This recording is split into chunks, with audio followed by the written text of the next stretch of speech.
Clover, can you join? What? Okay.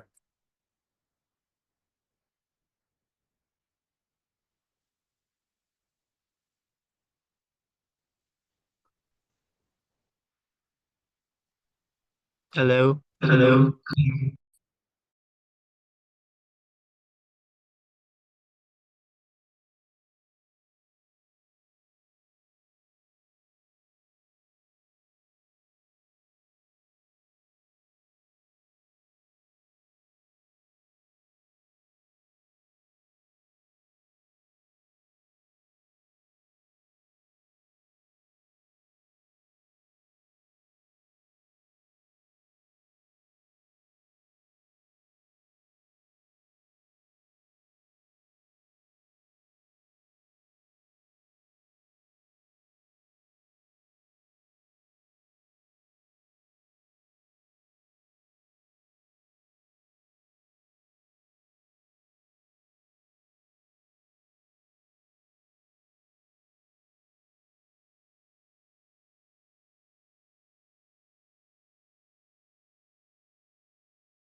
Hey, can you guys hear me?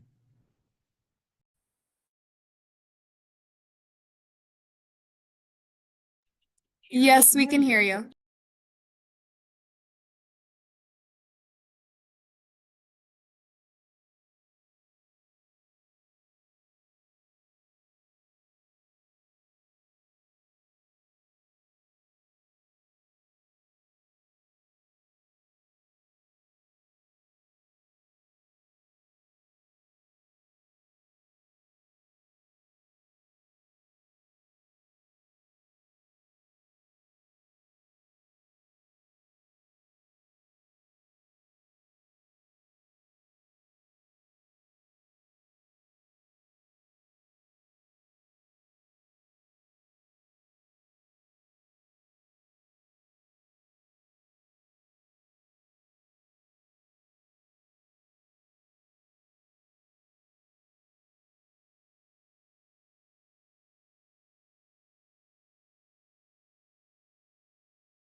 Hey Marion, you're muted. Thank you so much, Director Bouchard. I appreciate it. I will go back. Majority Leader Smith. Chairperson Markowitz. Parliamentarian Lunger. Present. Legislator Ali. Legislator Arnold. Legislator Childs. Legislator DeBoer. Legislator Drzwicki. Legislator Ibeza. Legislator Ibeza. Legislator Mays. Legislator Mason. Legislator Mullins.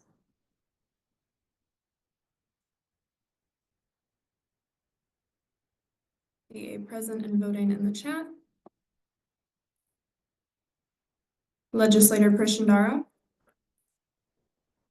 Legislator Rosario. Legislator Smith. Legislator Waters. Legislator Wiegand. Legislator McCoo. Did I say that correctly? Awesome. Legislator Wolf. Alrighty, with that, we meet quorum. Next up on the agenda, we have our land acknowledgement. We recognize the wrongs done to those forcibly removed from their homelands and commit to fostering an environment of inclusion that is responsive to the needs of First Peoples through our words, policies, and actions. Next up on the agenda, we have the approval of the agenda. Is there any motions to amend the agenda at this time?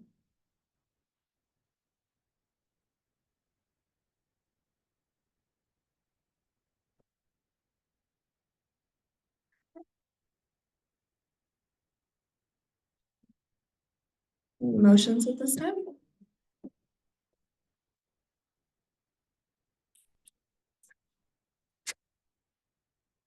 All right, motion to add CB 296931 to the agenda, Second. seconded by legislator Wolf. Chairperson Valdez, you have the, Just send them on Slack. okay.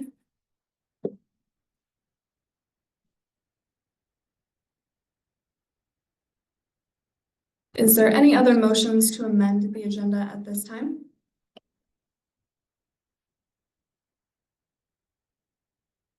Seeing none, we will go ahead and move to a voice vote. Is there any nays at this time? Any yays? Yay. All right, with that, agenda has been approved. Next up on the agenda, we have guest speakers. Today for a guest speaker, we have Glenn McIntosh. He is the Senior Vice President for Student Affairs and Chief Diversity Officer. This is presented by President Garcia.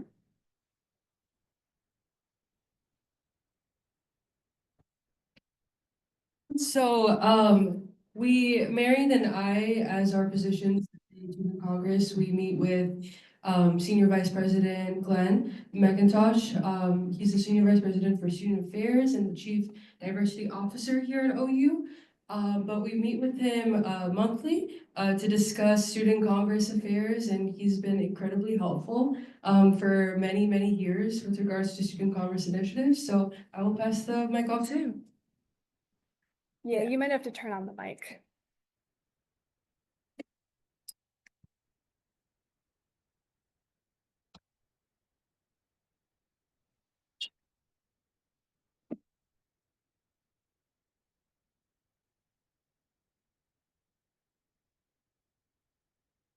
Good afternoon. Good Good afternoon. I've been up since. Good afternoon. 3:30, and you guys can do a better good afternoon response to me. Good afternoon. I've been in Oakland now this is my 30th year, Marcus. And this past Saturday was one of the brightest moments of my career.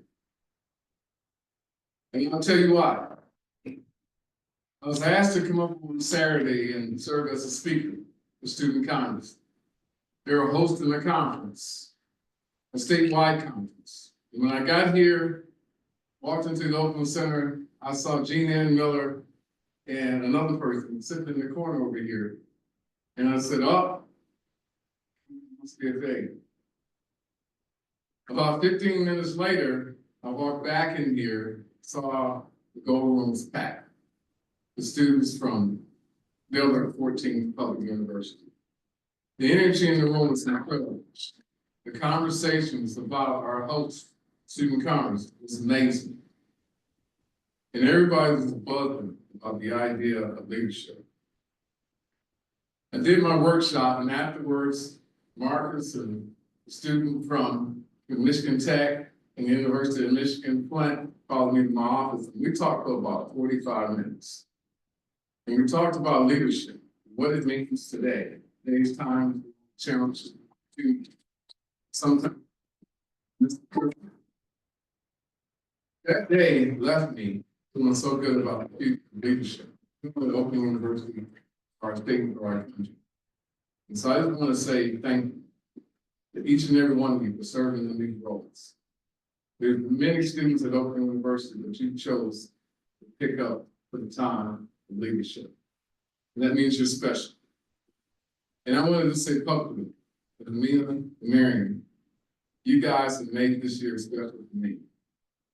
The attitude that you exhibit every time we interact, the meetings that we have in my office, the meetings that we have with President Pestovich, and the ideas that you throw on the table all the time from this body of people with the idea of making Oakland University a better place.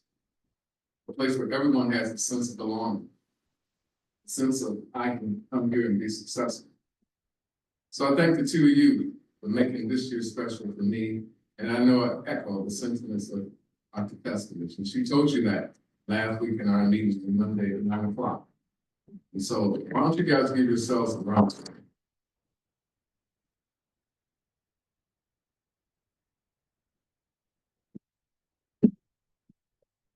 Came today to talk about what we're doing on our strategic response team.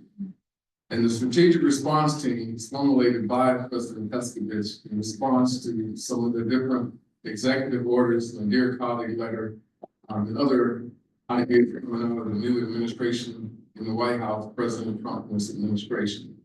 And some of those things have threatened our mode of operation here at Oakland University, some of the things that we hold sacred as values of the institutions. And I wanted to introduce someone who co-chairs the response team with me, Frank Provenzano. So Frank, you want to come up? And what we want to do is just, for a couple of minutes, just walk you through the strategic response team's functions and what we've been doing since January, formulated by the president. And it's been a very interesting time, and I want to take a couple steps back and just recognize that you guys sent me a resolution that you passed, drafted and passed, and you presented to me. Marcus sent it to me, supporting DEI at Oakland University. And I want to say that it was well crafted, and for you guys to be thinking ahead of the curve, because you guys were the first student congress in the state of Michigan to draft such a document, pass it on to the administration. How do I know that? Because I'm involved with a weekly meeting of all the vice presidents across the state of Michigan, as well as the chief diversity officers across the state of Michigan. So I asked them, you know, as your student congress, giving you a resolution on DEI. And 14 public schools said, not yet. And so you guys are ahead of the curve. So I think you've been doing that because it's a time now where we talk about the values of Oakland University and the things that we hold sacred. It's very important that we're in alignment because those things are being challenged right now. And if we don't express ourselves, it'll be easy for change to occur in the wrong direction. And we don't want that. And so Frank and I have spent an enormous amount of time keeping abreast of what's going on nationally, statewide, and locally.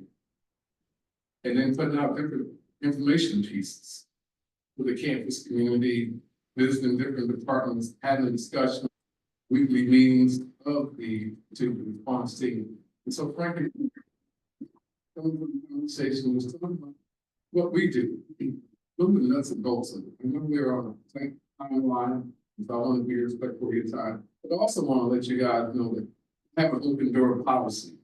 So if you come to my office, you get a chance to see me and ask me too. I respect what you do so much, and I think Nina, Mary, they know that I was a student body president of the undergrad. So again, I hold very sacred what you're doing, what you're aspiring to do in the future. And let me tell you, it's only 2 positions in the country that you can put on a resume. Everyone knows something about you. It's being a member of student congress, and being an RA. So again, right. Thank you for having me today. Very brief. First, I want to thank you for your resolution, your passion, your commitment. These are very difficult, constantly changing times, and it's sometimes hard to find your course. Ultimately, what we do with the strategic response teams, it really is about leadership. And in uncertain times, every day there's a new development. There's another point of conclusion, another turn in the court case. And so the question is how do you lead in uncertain times? And so, as we all know, we'll probably read the newspaper and your events. Just recently today, the Trump administration was sued in court, federal court in Massachusetts by the AAUP and by the American Federation of Teachers, challenging the Constitution and its amendment. in the Department of Education. So what we look at as a team is what are the impacts? Something. So it's very complicated, but in some ways it's very simple. It's complicated because we need to consider the legal implications, the financial implications, the administrative implications. But in many ways, it's very simple. Because in all this change and uncertainty, what we stand on are principles. The principles are really simple. It's to have a welcoming campus. It's a place where you can grow, a place where you feel safe to pursue your career goals, but also to pursue those habits. So that's kind of like our approach. So in terms of our process, we just watch the news, we just keep up with the latest developments. We're in touch with statewide and higher education organizations. We look at the issues of concern. You really just look through myriad of perspectives. You have legal, financial, administrative, how it affects the students. Again and again, you probably know that one of the things that the Trump administration wants to do is transfer the administration of student loans to the small business. This is to K-12, is to transfer the administrative nutrition programs to health and human services. So there's a lesson in all of this. And really, the nature of democracy really is at stake. Which is giving more control to the states, federal government backing some obligations, or whether we that is concerned. And so you have our work that strategic response team will always in on principle and think of students first. What do you need in this environment? Very growth-oriented environment. How we do that at times is very confusing, very difficult, but that's really what we're doing. So, somewhat reassured in these speaking times. And that's basically our approach. I mean, I know it sounds abstract. It's kind of like you guys, heard when the first set of executive orders came out and really challenged transgender in this environment, K-12 on the college campus. And so our reaction was to really look at that executive order and says, how does it impact Oakland University? Since I've been here, we've always been welcome to campus. And, you know, Jean Ann Miller and I made the decision to start the gender and sexuality. And there was a time where it wasn't popular to make those kind of decisions as administrators. So, to be honest, it was thrown in our lap and we made the decision and moved forward. It was the right thing to do at the time. Since that time, we've grown on this campus. And so there's really no turning back at this point. It's just how do you stay on course with your values and serve students? And so that's where we're at. So when we read that executive order, we're saying, how does it impact our campus? How does it impact students? What do we do to continue our efforts to move forward? And so that's where we landed. And so we interpretations of the law, our criminal counsel's office looked around the state and around the country and how people are interpreting it. And then another set of executive orders and dear colleague that came saying, dismantle the DEI practices. Has anybody heard of that? I think everybody did. And so with that, we said, okay, what do we do with this? So you had 14 days to dismantle DEI in college, university campuses. And so we looked at that and said, okay, you know, what's the legal interpretation? Is this enforceable? As those days ticked off and we got closer to the 14-day period, we had a dilemma. People were looking and saying, what are you guys going to do? Because Frank and I both facilitate the strategic response team. Kind of like all eyes were on us. What recommendations will we make to the president? Then we got a set of interpretations. We said, okay, what's at stake here is that you have to make sure that you don't have any programs, services, scholarships that discriminate. And so with that, it opened the door for us to interpret that, okay, as long as we're not violating any laws, affirmative action ban applied to the state of Michigan in 2006. Michigan has a state ban affirmative action. At that time, we shifted gears and made sure that we went through all of our programs, services, and scholarships, and made sure we didn't discriminate. So we're in a better place than most states. We got this dear college letter, and you have to look at it and say, okay, what do we do that could be in violation of this proposed law mandate? And so we were in pretty good shape. Then the question is, some of those activities that we do, like the affinity celebrations, you guys are familiar with those. Allowing the graduation, black celebratory. So do we move forward on those? So we made sure that we had a conversation, with our own opinions. Sometimes we talk to hear opinions, but then we made the decision that we want to move forward. That's the right thing to do, and our students value those activities. And so what we try to do is make sure that we advertise it as an open event for anyone to participate. And so we're moving forward with those activities. And so it's those kind of decisions that we're having to make.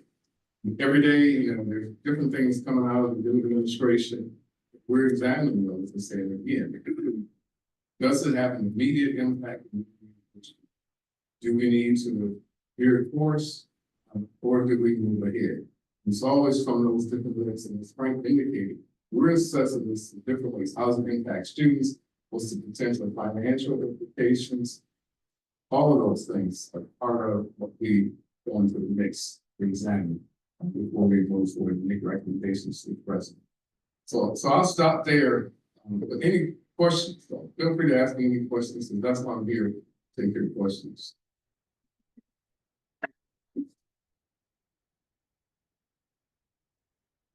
Speaker Johnson? Thanks for coming, VP Mack. It's always reassuring to hear that the university is willing to stand with us on principle. I guess I should ask, is the team concerned that mandates coming from Washington are going to become a lot more stricter and I guess in some ways punitive with regard to the things it's wanting from colleges? I've seen it happening in other universities across the country where they're starting to do a lot of things just to, appease Washington. So I'm curious if you're concerned, they're going to start imposing more things to keep putting us in that sort of rock and hard place position. That's a good question. And I think what you're seeing is some of the University of Columbia in the state who got caught up in some of the allegations and legalities of this. Some of them made some concessions. But again, we were in a better position. A lot of those schools were in different states because, from the vaccine ban in 2006. And so because of that position, I think we don't have to be as concerned. And the fact that, honestly, we live in a blue state right now. So the governor, I think, would work to protect higher ed institutions and schools. They're going to still be coming with executive orders and mandates? Sure they will. But as you can see, they're being challenged in courts. So as far as implementation of changing things at this time, again, it's a slow path to take. We want to be sure that something sticks legally before we can changes. That's the way we'll take slow process. Good question. All right, any other questions for VP McIntosh at this time?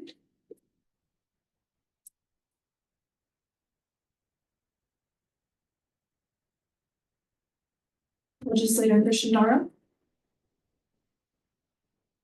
Besides, emphasizing that, like our in the events are inclusive to everyone, are there changes that we've had to make? Are there any concessions that we've had to make so far? Today we have not. Because again, we did the homework years ago to make changes. And we have a very open campus, a very inclusive campus. We pride ourselves in that. So, we won awards for that. We've been the top schools in the last 7 years. Friendly CMI awards for the oldest program. And so we pride ourselves on being open, inviting kids, finding space. And we have a sense of belonging. So and very inclusive as opposed to being exclusive. So we haven't changed today. So one excellent question. We have conducted a thorough individual with all programs, policies, styles, any potential technical language, along with government. That's one thing we've done, because we do need to be able to respond and be dependent. So we have lifetime.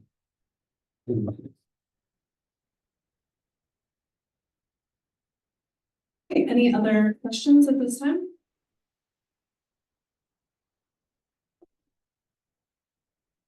Legislator Mays?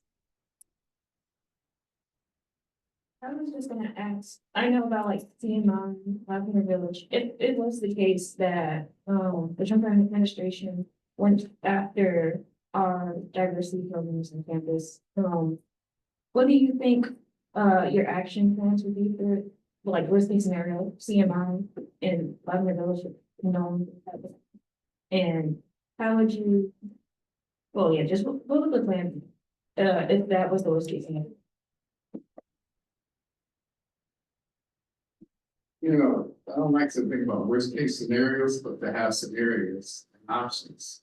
And the goal would always be to serve students and to recognize that we have a diverse student body. Like I said, I've been here 30 years and this is the most diverse our student body. There, by far.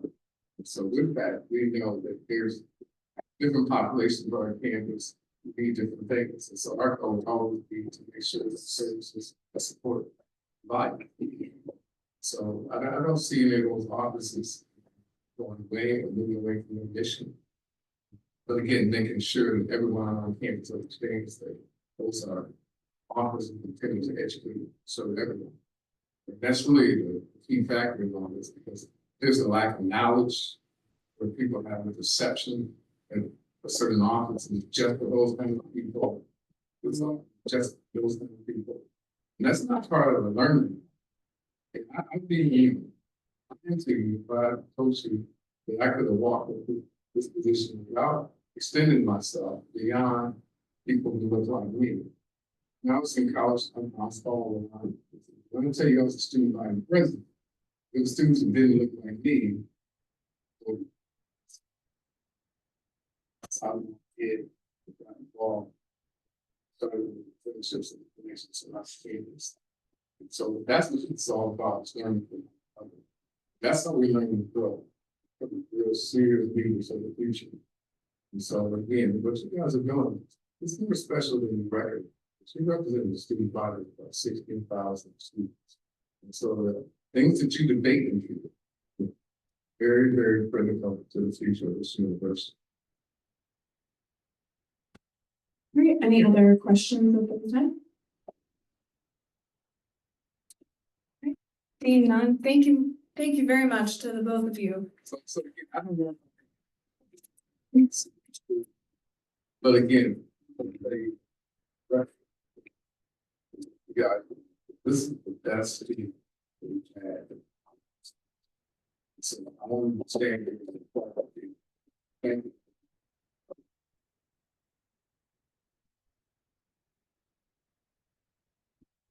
If you don't know, my office is right down the hallway next to the ID card office and the credit union too. And so please get some money out of the machine, you know, give it to me and let's have a conversation. Thank you very much for coming out. We appreciate the clarifications on how we're moving forward in regards to the current political climate. So thank you again. All right, moving on. Next up on the agenda, we have announcements. Is there anyone okay?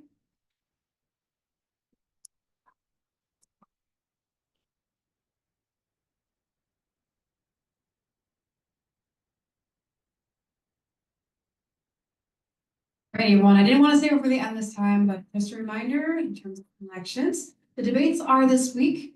They are March 27th. That is going to be Thursday. It starts at 6:30. I have the room booked. It is Lake Superior from 6:30 to 8:30. I do not think it's going to go that long, but if it does, we have that time available for students' questions. And then the next day, March 28th, is the presidential debate. That's gonna start at 4 p.m. So remember, there's a time difference. The VP debate, the day before, 27th, is gonna start at 6:30, where the presidential debate is gonna start at 4. So please stand in front of your classes if your professors permit it. Talk to students about the debates. Tell them how important it is that they attend these debates if they have questions for those candidates. And yeah, please try to market it as much as possible. I would really, really appreciate it if you guys could do that. The more student body involvement we have in this election, the better for everybody. With that, thank you. All right, thank you, Director Richardson. Is there any other announcements for the good of the group at this time? All right, seeing none, we will go ahead and move on. Next up on the agenda, we have new business. First up under new business is the approval of Adrienne Ibeza for the marketing committee. This is presented by Director Bishart. You have the floor. Hello. Can you guys hear me? Yes. Okay. So Adrian reached out to me with an interest of joining the committee, and I think he would be a great addition to the team because he's willing to learn how to maybe make flyers. He's willing to put in any effort regarding anything that's happening in the marketing committee, and helping out with postering and any other thing. I think he would be an amazing addition to the team. I would let him, explain and do his little spiel about why he should be part of the committee. I yield.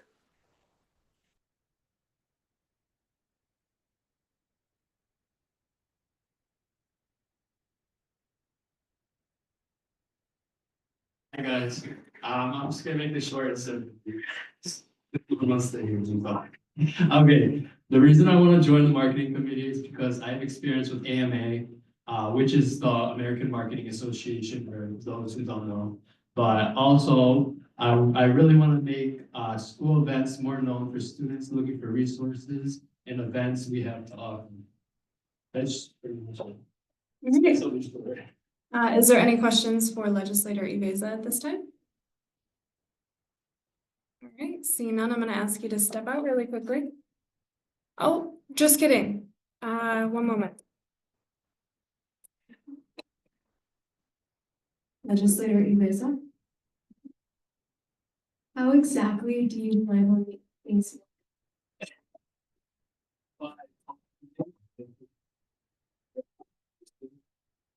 That's Yeah, that sounds good. All right, any other questions for Legislator Mace? Besides postering, what do you do with reaching out to others on campus? As a pretty marketing? green. Like back setting. So, like, what exactly do you mean by like reaching out to people? Just like talking to them? Yeah. I'm not gonna lie, as a marketing committee member, all I do is talk to people. So, Yeah, I'm fine. a lot of people. Yeah. What that you? Director Lehman Case? Do you have any background with like social media outreach or anything? All I've done is mainly like Instagram, like that, but I'm not really. But I know how to work it. It's not too. Any other questions for Legislator Ibeza? Okay, seeing none, I'm going to ask you to step out into the hallway. If you could close that door behind you, that'd be awesome. And we will bring you back in just a minute.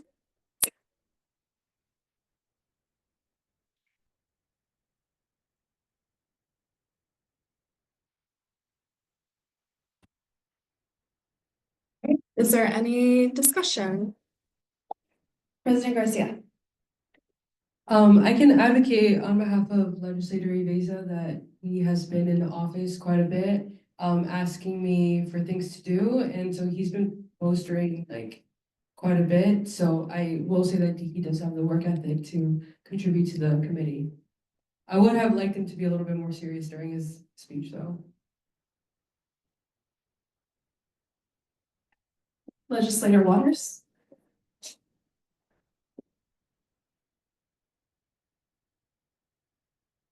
Legislator Mace. I mean, besides the speech, I think he'll be fine. All we need for a marketing committee is creativity and the ability to run around campus and poster. Oh, and talk to people, of course. So as long as, you know, we can talk and walk, it'll be fine. But that I do.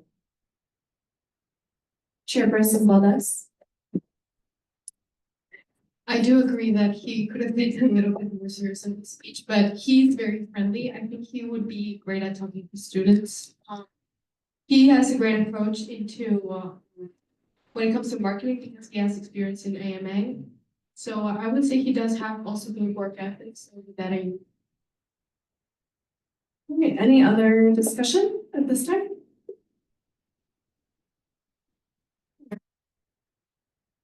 Move to a vote.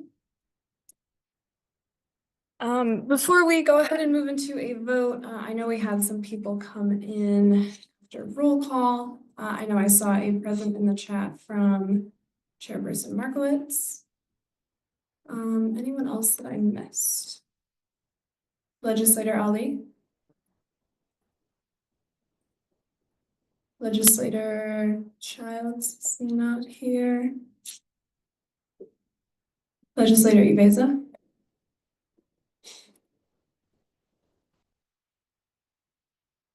Is there anybody else that I missed before we move to a vote?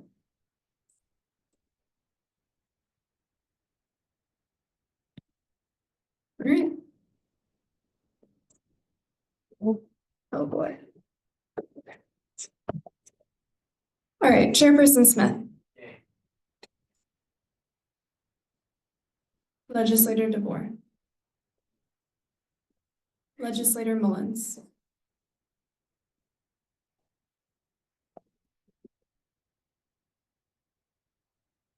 See a yay in the chat. Legislator Rosario. Legislator Waters.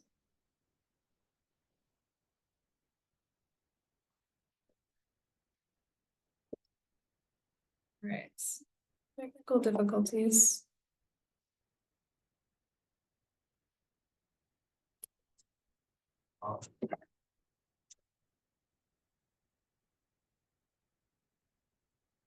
Wait, do we need a, oh, formulas? Does this one have a formula? They have. Okay, you know, that's okay, that's okay, that's okay. I just do.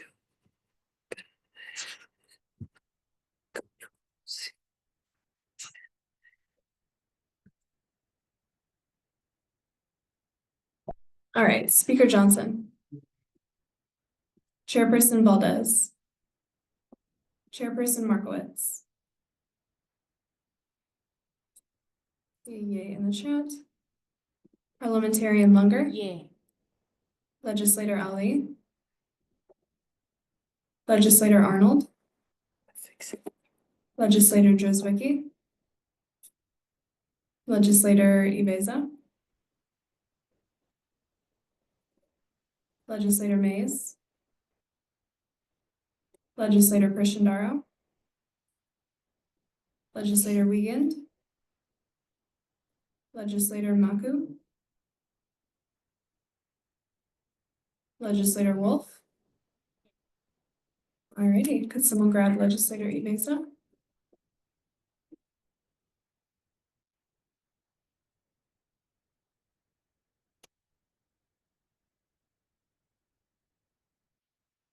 All right, Legislator Ibeza, how would you like to vote on your approval? Nay? All right. Well, despite the nay with that, Legislator Ibeza is the newest member of the Marketing Committee.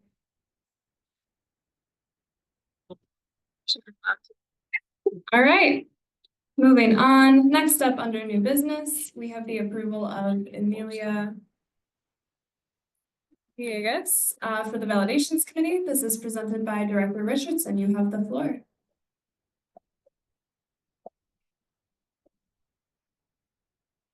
everyone, short and sweet. Of course, I need to have a 2/3 majority for the validations committee. And I've been actively trying to seek that. I finally had the opportunity to hear today with Amelia. She graciously filled out my form not too long ago, and I just met with her yesterday to go over all the bylaws, all the election, all her responsibilities, being on this committee. I've answered all of her questions. She's got a lot of experience, and I'll let her talk to you guys about that. But I'm so very excited to have her on the committee. I think she'd be a wonderful member. And I assure everyone, as I always do with every single person I put up for the validations committee, I have met with them. I know for a fact they are unbiased.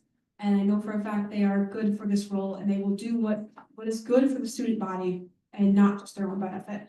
So with that, I will turn it to Amelia and let her talk to all of you.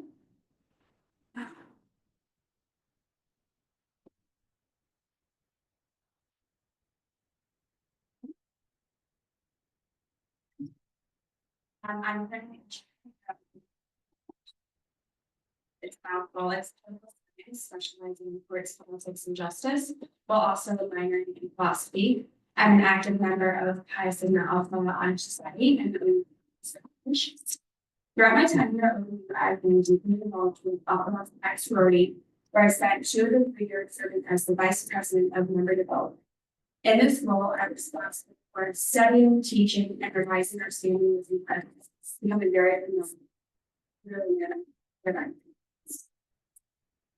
additionally, if any member was suspected of under the Seniors Council, which I ran as the advisor, where we would review the charges and, if necessary, impose appropriate probationary measures. In instances where the Seniors Council made this insufficient, I conducted something called formal hearings that included witness testimony, guilty and not guilty pleas, and voting on possible sanctions. Though I am no longer an Alpha Delta Pi, this experience has helped me develop a deep understanding of how to effectively learn, teach, and enforce bylaws and other environments. As a political science student, I've come to appreciate the significance of both large and small government entities. While I'm not directly involved in Students' Congress, I have witnessed and benefited from the incredible work you guys do for the student body. I would love to contribute to the continued success of your efforts by ensuring the election process runs smoothly and efficiently. Thank you for your consideration for the position of the validation student. I look forward to the opportunity. Great, thank you, Amelia. Is there any questions for Amelia at this time?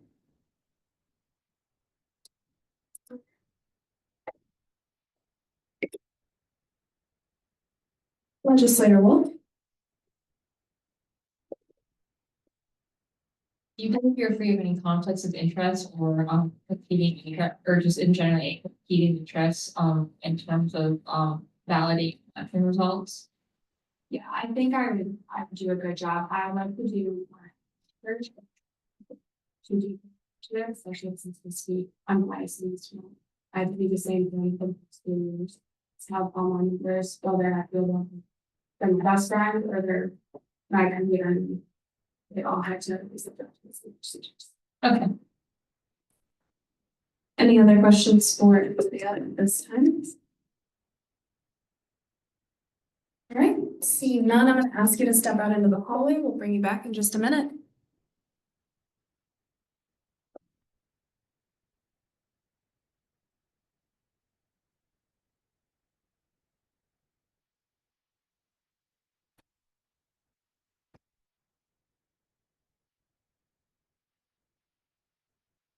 Chairperson Smith?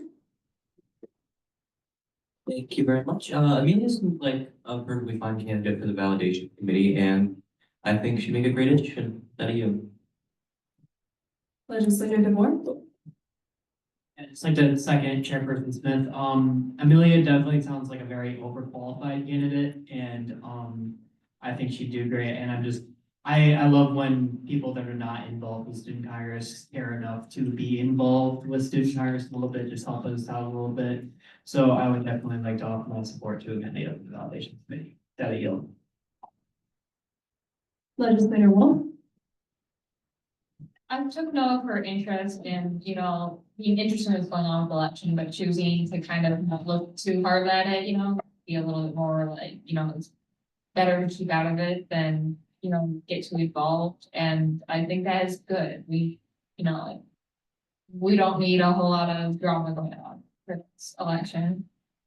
Ideal. All right, any other discussion, Director Richardson?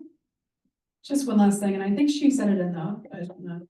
Make it very clear that she has prior experience with not only bylaws, but with enforcing rules and regulations and sanctions. And she's very familiarized with the system. I already talked about enough, but I'm living large right now as the first election that I'm part of. But I'm also the commissioner, and she is going to steer us in the right direction if that comes to a point where we have to enforce grievances and sanctions and all that. And I know she'd be an amazing member, but I just want to put out there, like, remind you guys that she has a lot of experience in this. Okay, any other discussion on Amelia's approval? All right, seeing none, we will go ahead and move to a vote.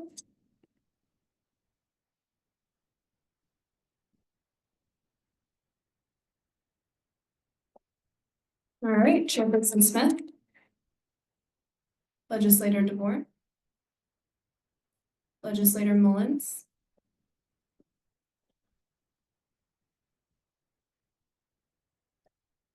Legislator Mullins.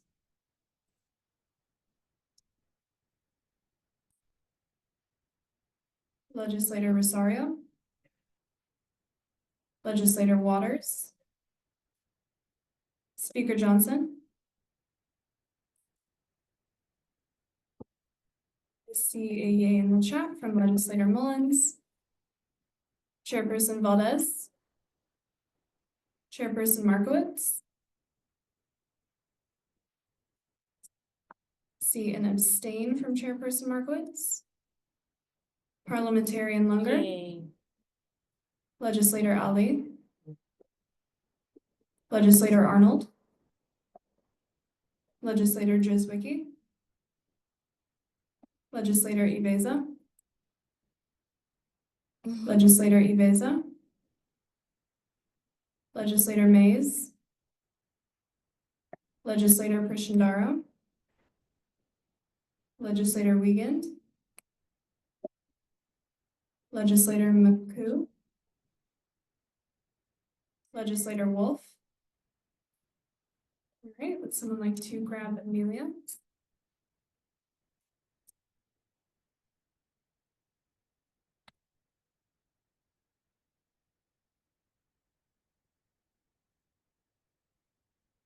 Alrighty, with that, Amelia is the newest member of the Validations Committee. Congratulations. Alrighty, next up on the agenda under new business, we have CB's. Yes?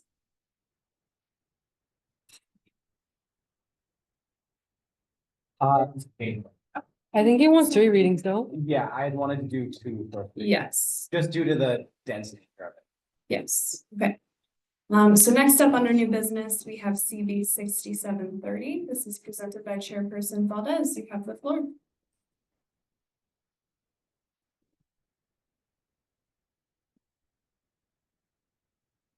Okay. This is CB 6730, presented by me. Co-sponsored with Marcus Johnson. And I'm just gonna read. It's a bill. An initiative to increase the outreach of the OU Student Congress, whereas freshmen and sophomore are most engaged and informed groups about the University Student Congress. Increasing OU's institutional presence and gathering feedback are crucial, goals aligned with OU's mission to represent and serve the student body. Oh. My apologies. We had a request for the link to the agenda. Go ahead, Chairperson Valdez. Giveaway is a proven strategy to engagement, incentivize participation, and raise awareness about campus and events that host. This initiative aims to help OUSD achieve the goal of instrument bonds by 5,000 more and obtaining direct input on how to better serve the student body's needs and priorities. Let it hereby be enacted by the members of the legislature and executive board of the University Student Congress. Betterment of the campus and student life. So one, to create a new line item under the legislative initiatives budget titled End of the Semester Giveaway and transfer $400 dollars from generous funding to the line item of semester again. Are there any questions?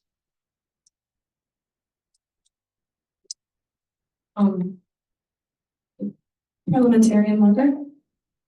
I think this is a great initiative. OUSC, does need to be more well known, especially to new students and transfer students, that this will encourage more students to become legislators. Legislator Wiegand.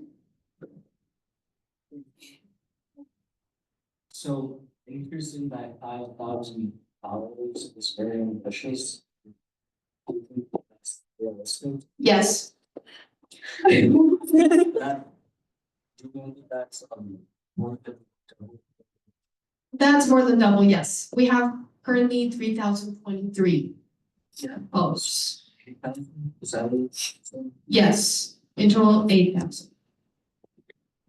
And do we have any ideas of what the $400 would go to as? Yes, we have some ideas. So one of the things that we would give away would be a GPL4 speaker, a Stanley Cup, and among other things. We tried to get gift cards, but I think that is against policy, so we're looking for other stuff to spend it on, but it would be things that students would be, let's say, more attracted to getting.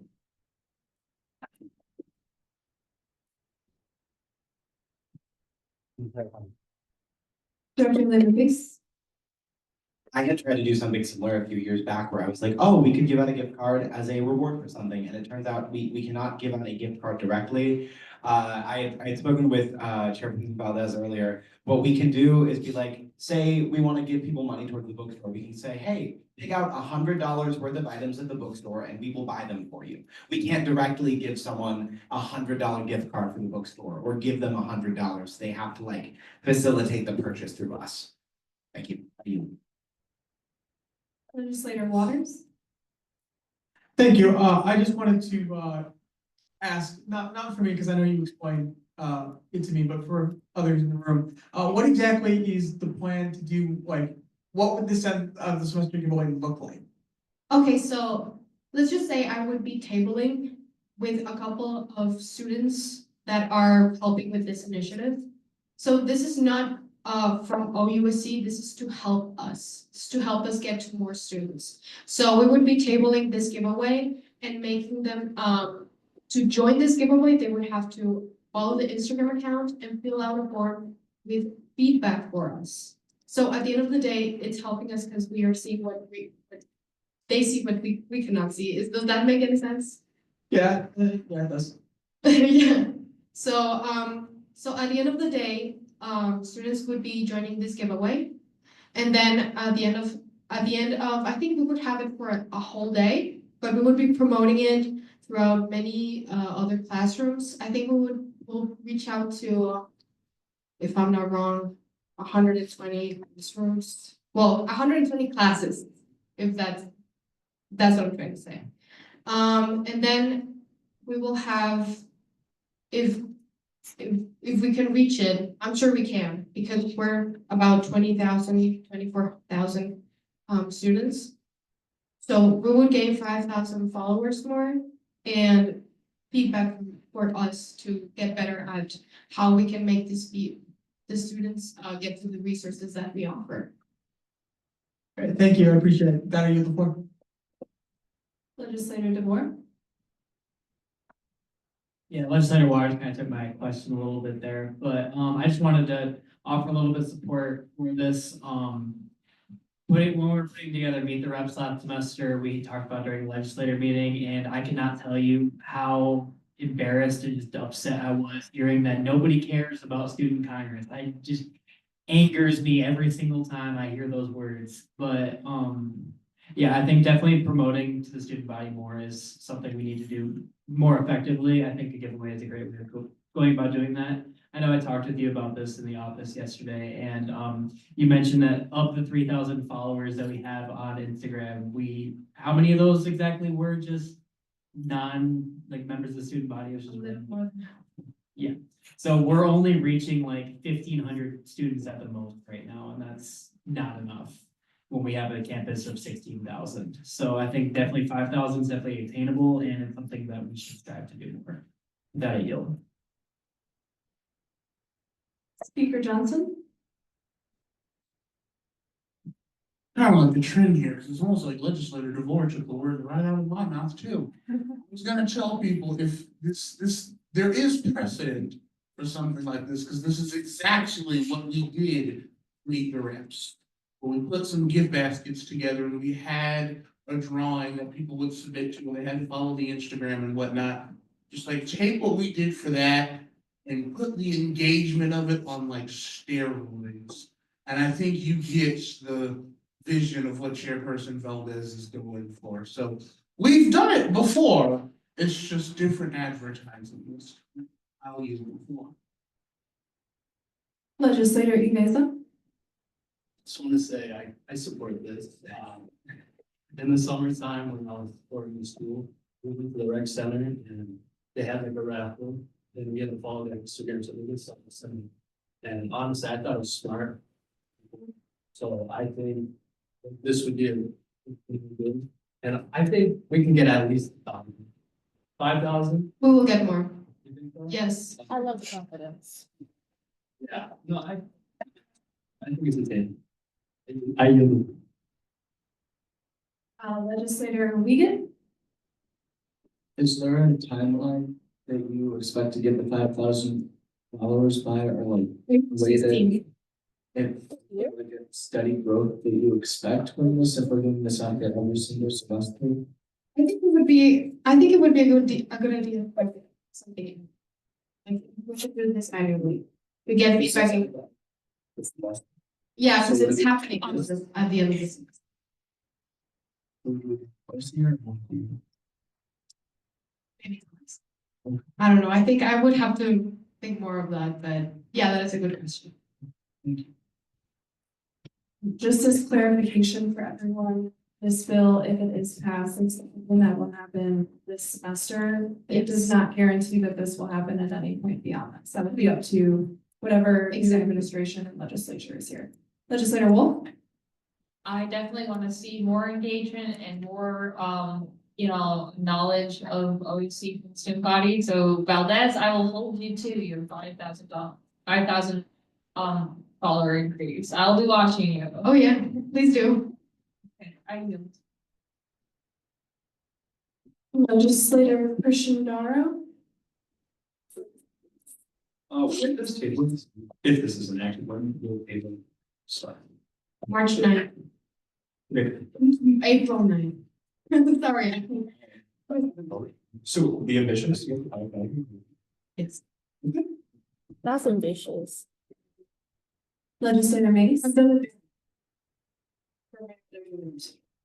I would say I support this. My one question would be, how do we make sure that the people that all are from OU or active OU students, and we make sure that we give away to someone that's actively. Okay, so the number of responses we will get from the forms has to match the number we get as followers. Okay, also they cannot enter this giveaway if they do not complete this. Once they complete this form, they enter the raffle automatically. And the process would be first show me that we follow OUC and then fill it in.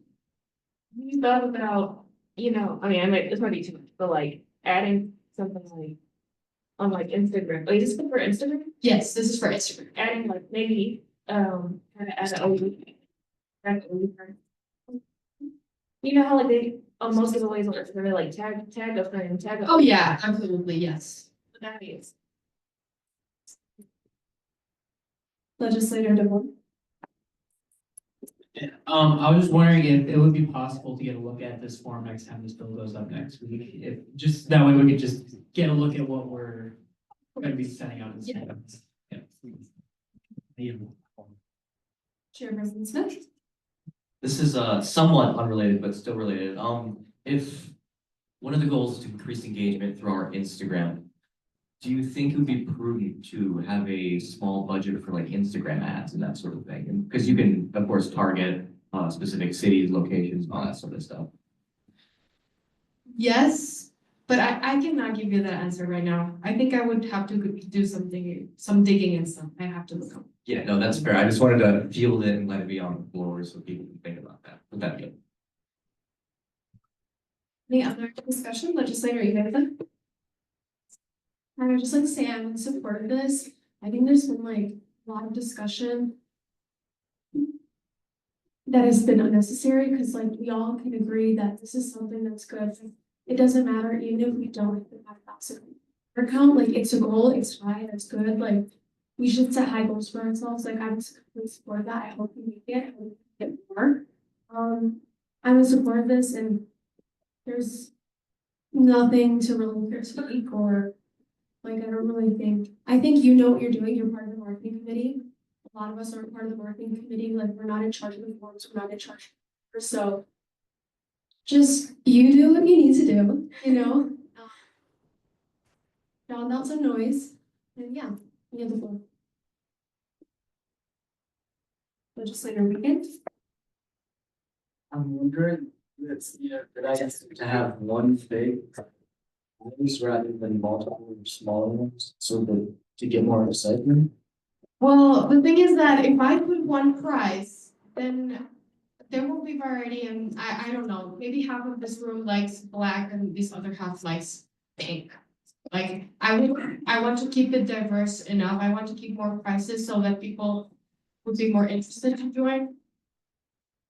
So I don't wanna limit the chances.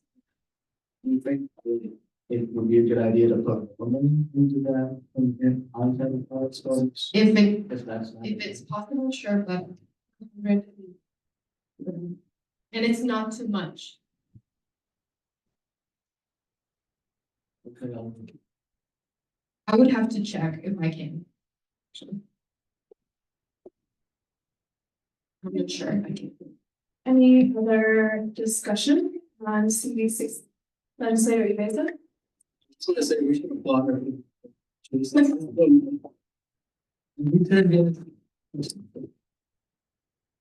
I yield the floor. Okay, any other discussion on the bill at this time? All right, so we'll go ahead and move on.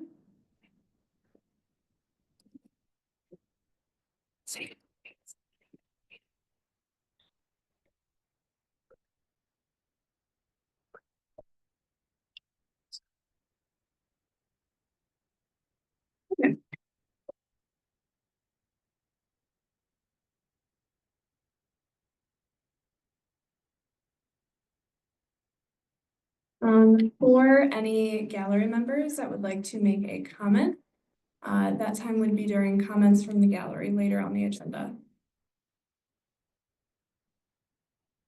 All right, moving on. Next up under new business, we have CV 6729. This is presented by Director Lehman Pace. You have the floor.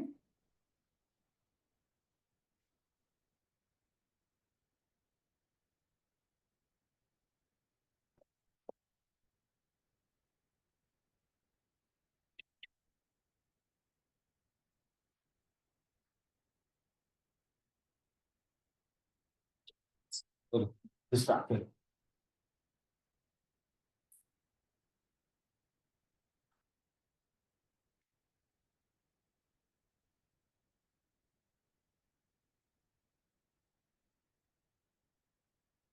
Sorry, I was, anyway, so you might notice that this bill is in new business once again. That is because it was substantially amended between readings. And also, there's just a lot, it's kind of dense, so it felt to me more appropriate to make it 2 separate readings. So this is my long-awaited elections bylaws amendments, along with a few other tweaks. So Student Congress adopted this current strategy for paying its legislators in order to make the body more accessible to as many people as possible. Recognizing that campaigning for student body president is at present an expensive endeavor, with campaigns, winning or losing, spending hundreds of dollars on campaign materials of one kind or another. Wishing to ensure that anyone, regardless of income, is able to run for student body president or at any office in Student Congress without having to worry about financial repercussions. Acknowledging that the current duties of the elections chair are technically unpaid, which runs counter to OUSC's affordability goals and and means that work for it may go unpaid if the office holder runs out of hours. Pretty straightforward. Could we scroll down a little bit? Sorry. So I did want to say, again, just to preface, and this will go for both of my bills that I'm presenting today. None of these changes will go into effect until after the election cycle. As it stands, we cannot even pass them until the election cycle is over. So these are just laying the groundwork for next year. Also noting, for the sake of easier reading, all of the official text that is being inserted into the bylaws will be italicized, just so you can tell what will actually be added and what won't be. Also noting that I also am including a provision to normalize the formatting of the bylaws, because as it stands, different appendices have different formatting types. That one doesn't have to be amended through here, but I just want to include it to make sure it gets done. Thank you. Now, this bill is the one to amend Appendix 3 of the bylaws, which is explicitly about the elections process, while my other bill will be about amending Appendix 1, which pertains to the elections to some degree, but more broadly just Congress as a whole. First, I'm striking the line that details the campaign kickoff event, since that traditionally hasn't happened since I've been here at least, and we shouldn't hold candidates to the standard that they have to participate in an event that doesn't exist. And next up, I put under the description of what the Elections Commission Chair does, and I say certify reimbursement forms within the OSI on behalf of slates. This ties into a later effort that I'm going to talk about, where I'm establishing a fund so that slates they will still have to pay for things out of pocket, but they will be reimbursed for, say, printing charges or banner making or things of that nature. Can we scroll a little bit more, please? Thank you. There we go. That's good. So you'll see at the top there, I note under the requirements for the elections chair that they must be eligible for, actually, I might change that to at least an additional 3 hours of pay unless both the president and the appointee agree that this is unnecessary. Like I said, as it stands, Taylor has been discharging our wonderful elections chair, Director Richardson, Chairperson Richardson, whichever, which title supersedes which? I think director sounds more better. Yeah, I feel like has more of an authority to it. But as it stands, Director Richardson has been discharging her duties as the Office of Elections Commission Chair with her hours from Internal Affairs, which means that for 15 hours a week, she has to do all of her responsibilities for internal affairs, which bear in mind that's the amount of hours she had for those duties before, in addition to her duties as the elections chair, which means that oftentimes, I'm sure she can attest, a lot of her work isn't being paid for if she's utilizing her hours that week. And that's just not fair. So that's why I'm making it so that no matter how many hours you have going into it, the elections chair will inherently come with a couple hours. And this will just be added to your total. Like as I described there, if the Director of Internal Affairs has 14 hours, they will now have a total of 17 hours. I also then create a section of the bylaws where pretty much, could we scroll a little more? Sorry. I feel bad asking you to scroll a million times with this long bill. Again, this is just about establishing the elections fund, which every single semester, we will put $500 into a category. Unlike most of the other categories, this one will be rolling. This will be, that's why it's called a fund. It'll be the responsibility of whoever makes the budget to keep track of how much is in there. So if you put in $500 summer, winter, and fall, that is $1,500 in our elections account. This money can be utilized, and I'm open to lowering that if need be. I just want to be safe rather than sorry. And this pool will be divvied up by the elections chair and the elections commission equally amongst slates with an asterisk. If a slate has a full 5 people, you have a president, you have a vice president, you have a speaker, and you have 2 legislators. Every slate with that amount of members will receive the same amount of potential reimbursement. Every slate with just a president, a vice president, and a speaker will receive less potential reimbursement allocation, but they will receive the same amount as another slate with just a president, a vice president, and a speaker. Is that clear? Does that make sense? All right, I saw enough nods. This is just because, if I may ask, wasn't it, if I remember right, it was a couple $100 that was spent on the Garcia Brummer campaign last year, right? 400. Okay, see, that's a lot.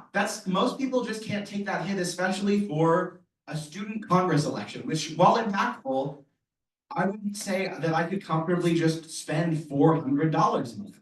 Obviously, you would have to foot the bill first, but student Congress, especially with this SAF increase, has the money to make elections fairer and negate the impact that economic disparities could have, you know? What is a couple $100 spent on making sure that our elections are accessible? We have made a commitment to make this body as representative to students as possible, and by doing this, we maximize that effort. Like I said, it's called a reimbursement for a reason. You know, you still have to drop the $50 to $100 to print off some posters. But then you go to whoever the elections chair is and you go, hey, here's a receipt of my posters. Here is proof that the poster follows all the rules by like showing off the poster. Can we do a reimbursement for that? And the election chair is responsible for going, yes, we can do a reimbursement for that. Or no, we cannot do a reimbursement for that. They will also be responsible for setting out the guidelines of what can and cannot be reimbursed at the start of the campaign. So you can't be like, hey, so I bought a bunch of solid enamel pins to give out for the elections. It's like $500. Can I get that reimbursed? The answer is going to be no. The answer to that is going to be no. No one in their right mind is going to allow you to reimburse that. But if you buy some cheap little buttons, sure, that's a potential reimbursement that will be allowed. And for candidates, to give them some ground to stand on, a decision by the elections chair may be appealed to the elections commission, and then they're the final say. You know, the buck stops there. And usually they move pretty closely together, so I don't see that being too big of an issue. But no, this is just to make running for a student body president, student body vice president, speaker, all of that, to make it more equitable and to make it more just fair, I guess. It minimizes the role of any potential outside funds. And then, is there any more? I think that's it. Is there any discussion or questions at this time?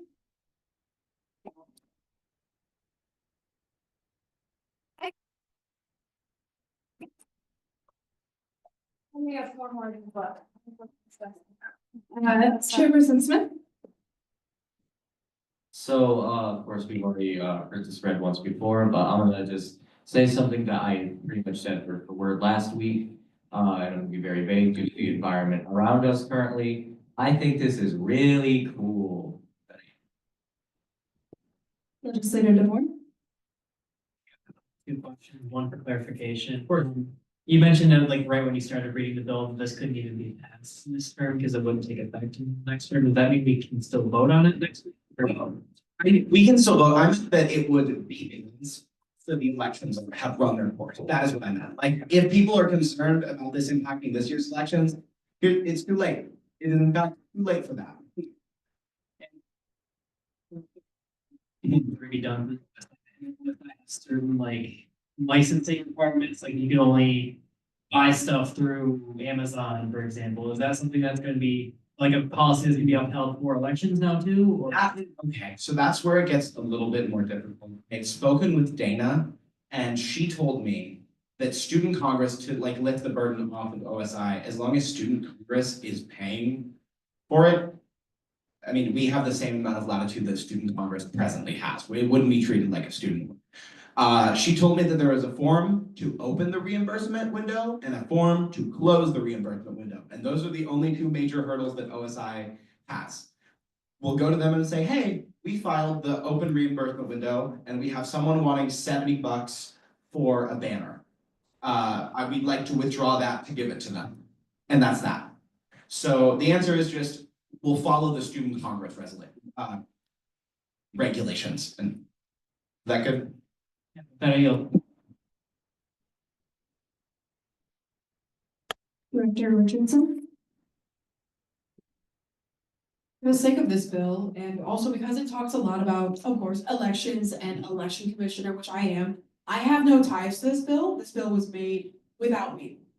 I'll make that very clear. I have no like inherent, like, I want more hours. Ethan, you should make a bill that gives more hours. I am not involved with this bill whatsoever. So I'll make that abundantly clear that I had nothing to do with this.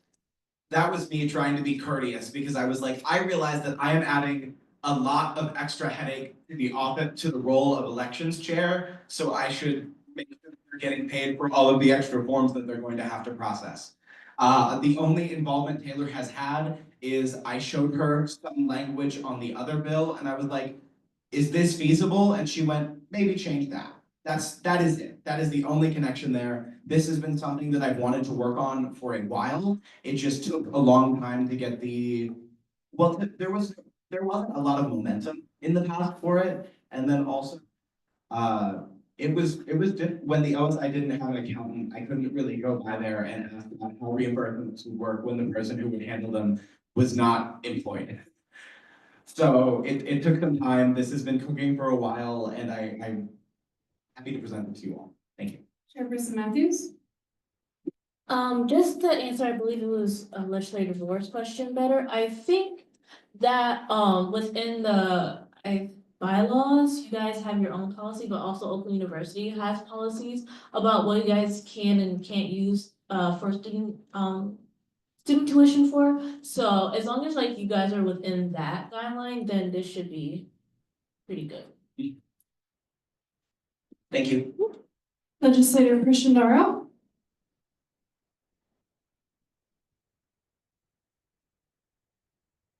Why does the amount of funding a slate is eligible to receive depend on how many members it has? Is that a good idea? I mean, it kind of just incentivizes having as many people on your slate as possible. I don't know, thought about that. That's a fair point. I guess my reasoning for that was, a full slate would likely incur more expenses than a smaller one.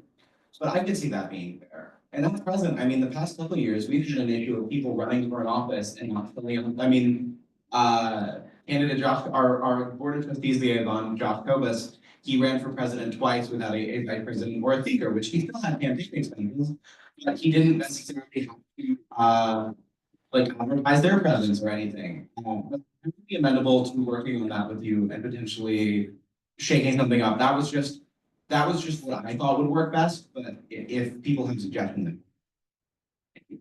Chairperson Smith?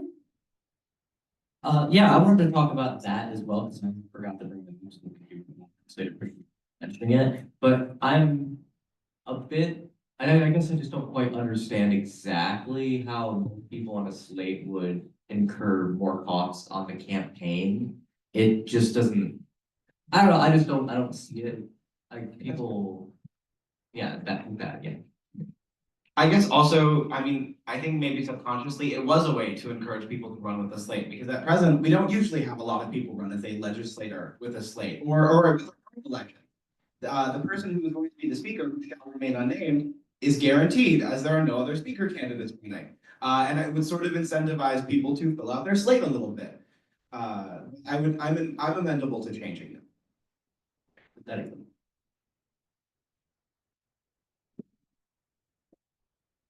Chairperson Matthews? Just kind of picking back off of what they were kind of saying. I guess I'm also kind of confused about how more people will incur more costs, because at least in my mind, I'm thinking, okay, if you have more people, you also have more people to kind of pay the bill. So like if you have like less people, wouldn't that mean like they're individually paying more? So I just wanted to kind of hear your opinion on that. That's true. That's a good. Honestly, I'm amenable at this point. If people would like to work with me over the next week to amend the language on that, I'm all for it. Any other questions or comments? Director Richardson? In terms of funding, I just want to make it clear to everyone that every single slate has an election spending doc. It is in the drive. Those are public. You can look at them at any time. If a slate is not updating it, which all slates are, as far as I can tell, then tell me, I will reach out to them. But I'm saying in terms of funding and how you want to experiment with funding or how we should write funding in terms of this, please reference those spending documents and talk to Director Lena Base. Thank you. All right, any other questions or comments? All right, seeing none, thank you, Director Lehman Pace. Oh, yes, okay. We're gonna be talking about the same stuff, there's been a different appendix. So Advisor Miller in the comments said, I suggest an ad hoc committee to address this in more thought and details. Just so we're aware. Also, in regards to comment about comments from the gallery. Any comments are permitted as long as they do not reference ongoing OUSC elections. All right, next up, under new business, we have CB 6731. This is also presented by Director Lehman Pace. You have the floor. I don't understand that I was completely be amenable to what Advisor Miller suggested and forming an ad hoc committee about this. I think that it could be wise to make sure that there's some more voices looking over this, but I have spent a considerable amount of time on these. A little bit. Thank you. So it has verbatim the same whereas as the previous bill, because this is a split off of that bill to address simply Appendix 1. Thank you. Again, it's got the same preamble where it talks about how this won't go into effect until next term and how everything will be referred to. Again, verbatim. And then the changes. First, I am revising some of the language in our congressional election day policy. This one, we're pivoting to federal elections. Now, as it stands, currently within OUSC, we are not allowed to engage in any sort of official business on federal election days, unless it's for the purpose of promoting Get Out the Vote, which I think is a good thing. I take, as the person who does the election stuff, I think that that's pretty nice. I like it when people vote, big fan of them. And so this is just to clarify that since that policy was written, we have now implemented across the state of Michigan, 15 days of early vote or 10.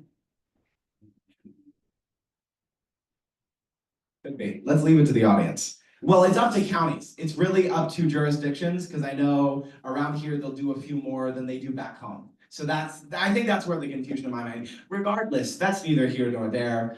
We have early vote days, which under some definitions are treated as election days since there is a massive amount of voting going on. And so this is just to clarify that early voting days for the purpose of this section are not treated as election days and we can still conduct business on them. Because if not, that would nullify a whole week of time in the middle of November. Additionally, currently, all of Student Congress's compelled spending within the bylaws is written under the sustainability policy, which a decent amount of that is about the sustainability policy, but some of that is not. So this is just moving it to its own section within the bylaws, within Appendix 1 at least, to ensure that just to make it a little tighter. You know, the mandatory stamp funding is not necessarily a sustainability thing. And neither is what I'm going to mention ahead of time, the same Congressional Elections Fund that we just were talking about before. Here it just reads, and again, I'm amenable to adjusting that $500 per semester. I was just operating on the assumption, oh, if every slate has like 200 in expenses and there's like 4 slates and legislators are on, I was planning for worst case. But I mean, these are bylaws, they can be amended. So that's that. Next up, I strike a clause, but I don't remember what. We'll figure it out. Currently, we have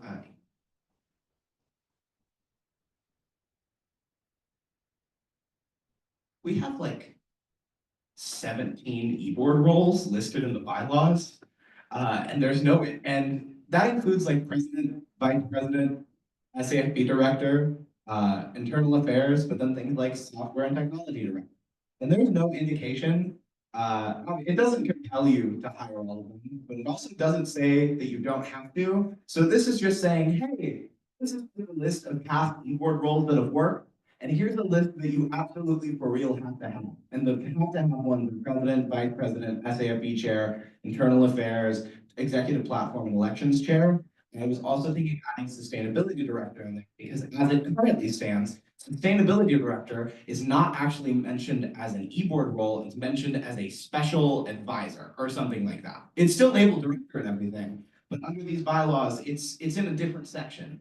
And so one of them moves it up and then another, and then I was thinking of including it under here. Yeah, this is just, I also list that like, not all of these positions are mandatory, but their duties must be done by someone. Like I know in this administration, we've moved some things around a bit. We've shifted some things around, you know, community engagement, which handles elections, has been combined with my current role of executive platform, which is how it's been in the past. It just hasn't been a few times. So this is just to make sure people know they don't have to hire like 20 members of the after that, I list out the descriptions of the elections chair. I pulled most of the language from Appendix 3 because elections chair currently is not listed under this section. But then if we scroll down a little bit, thank you. As you'll notice, I referenced the other bill. Oh, that's good. I referenced the other bill, and then I add a special consideration clause, which said this role shall be permitted to be held concurrently with another e-board position, which is not really, I mean, that's how it's been de facto. This is just making sure that people know in the bylaws, hey, this is like not that quite on the same level. And then I also write that this role is traditionally held by the Director of Internal Affairs, but it may also be held by a graduating senior member of the e-board or anyone deemed unbiased and trustworthy by the president.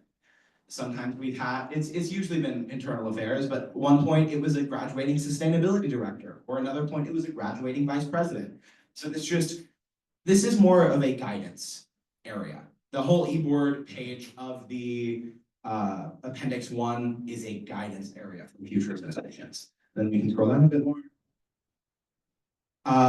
This role is the only one that shall come with prescribed hours, which under these bylaws shall be set to a minimum of 3 in order to discharge the duties of office. This is just to make sure that this is continuing what I had said the other time, where it was like the elections commissioner currently is not treated as a paid role. I mean, it's a paid role, but it's like a title with where it just asks your allocation. So this just makes sure that you get additional allocation. And then I also say when the elections commissioner has to be appointed by. In the past, we've had some issues where presidents have appointed the elections commissioner in like February, and that's not okay. That's way too short of a timeline. So this just makes sure that the elections commission chair is appointed by the final meeting of the fall semester, if not sooner, so December. And that's it. Any questions?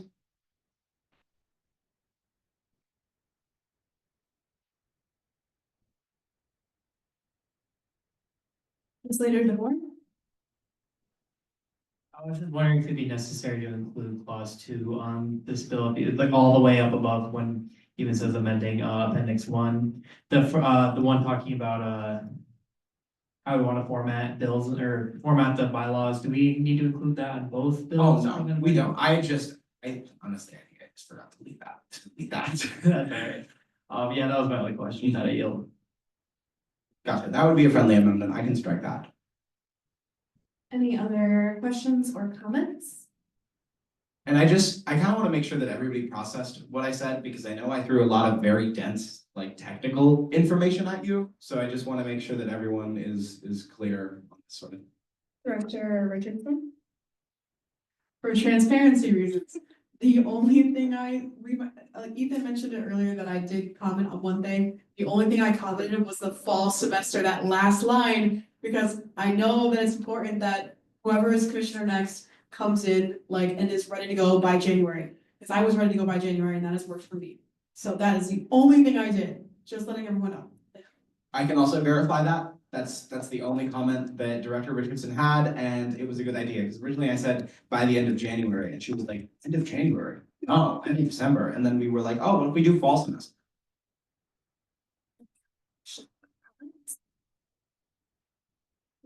If I quizzed you on this right now, you'd know what this bill did. I might have to, it's a little too technical. Thank Thank you, Director Lehman Pace. Moving on, next up, we have old business. First up under old business is CB 6728. This is presented by Chairperson Matthews. You have the floor.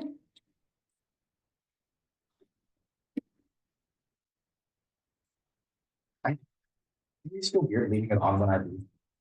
But then I didn't want you to start talking and it wasn't on.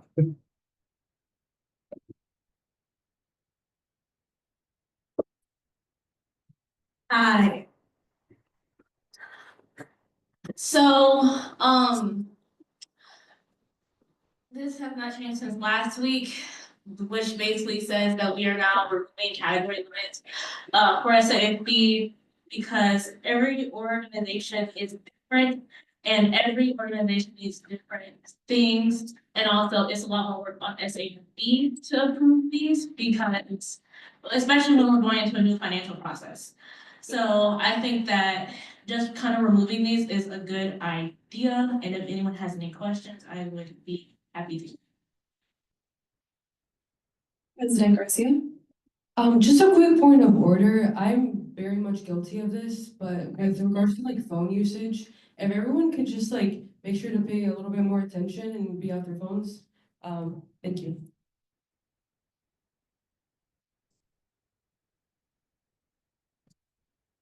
Chairperson Smith? Yeah, as a current club president, of course I will be leaving my role as club president soon, so I won't get to see the actual effects of this. But I think this is like one of the most magnificent ideas ever. I love it so much. Because like in my club, I'm never using this conference's budget ever. It's always getting moved to equipment. It's never like, I don't know how to, I don't know the words to express how much I adore this, and I would like to be added as a supporter. That I yield. Legislator DeVore? I just wanted to both second and elaborate on Chairperson Smith's point a little bit, seeing as I am the sitting treasurer of her student organization. So something you can already do within SAFB is you can file a waiver request form. Waivers. Right, yeah, it's a waiver that can move part of your budget to another section of your budget. So using her example, moving your conference's budget over to equipment because say your organization needs to fund a little bit. Maybe you're the photography club, maybe you need to buy a camera or something. Just, it's something you're gonna use your money a little bit more on. Every organization has different needs. So seeing as this is something you can already do and get those budget limits waived, this is just decreasing the amount of work needed. It's doing something that's already allowed. It's just decreasing the amount of work in order to do it. So I can only express my support as a treasurer, and I would love to see this passed. With that, I yield. Legislator Waters? Yeah, I'll be real quick. I'm asking if I could be added as a supporter to this, because I really like this. It just seems like such like a common sense, like just makes it easier on our clubs. And I just really like it. So better you. Director Elena Pace? Director Matthews, it was like 80% of waivers are for the category exceptions, right? Yeah, like that's ridiculous. If there's that many, then there should be no discussion. We should pass this in a heartbeat. Thank you, Rachel. Like that's insane. Chairperson Smith? I've been told Echo Cognito would like to be added, supporter. I think that's correct.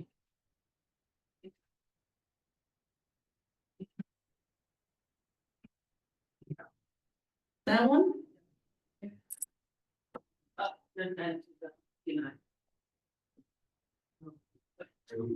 If you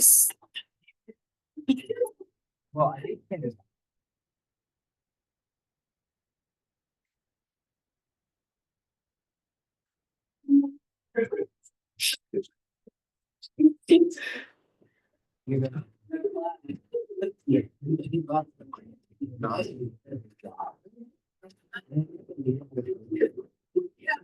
All right, is there any other discussion or questions on CB 6728 before we move to a vote? Yeah, is there anyone who would like to be added as a supporter? If so, please raise your hand.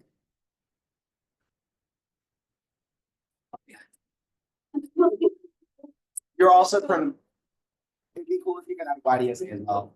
If you got any. That was a little easy to spell.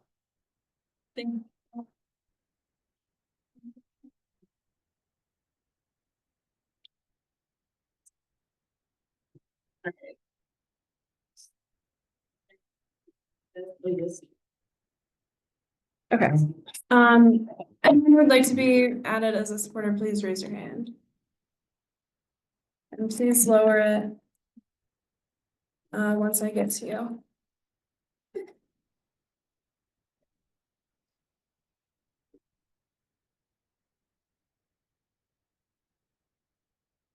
Oh, please remind me how to spell your last name.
No?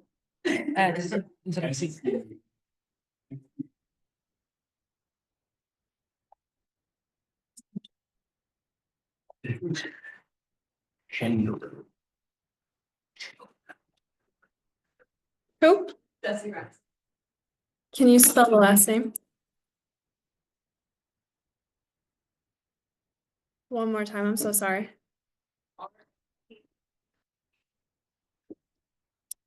F. Okay. And Hannah, could you spell your last name for me? Wait, Kotso.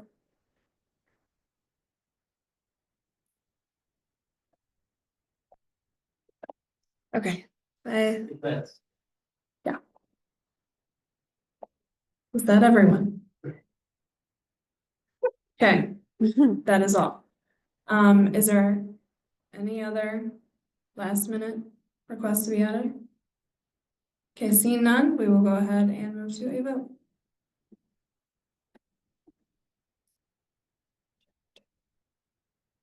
Yes.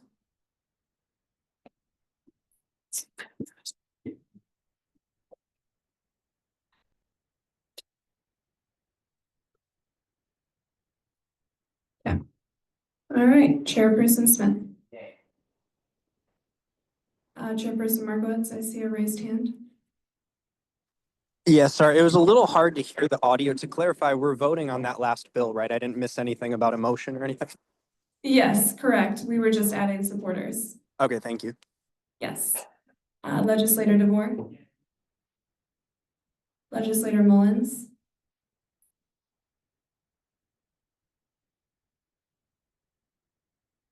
Legislator Rosario. Legislator Waters. Speaker Johnson. Chairperson Valdez. Chairperson Markowitz. Yeah. Parliamentarian Lunger. Left. Let me do a brief form check before we get to that.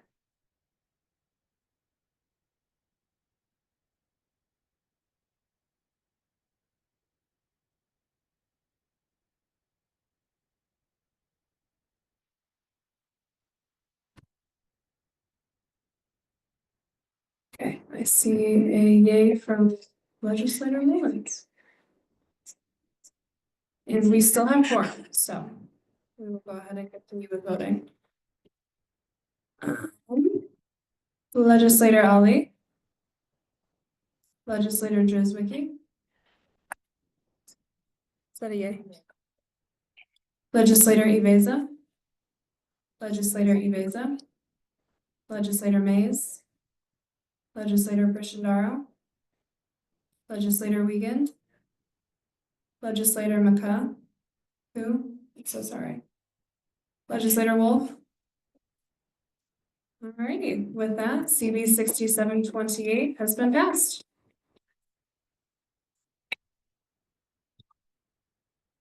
Alrighty, next up under old business, we have CB 6727. This is presented by Legislator Prishandaro. You have the floor.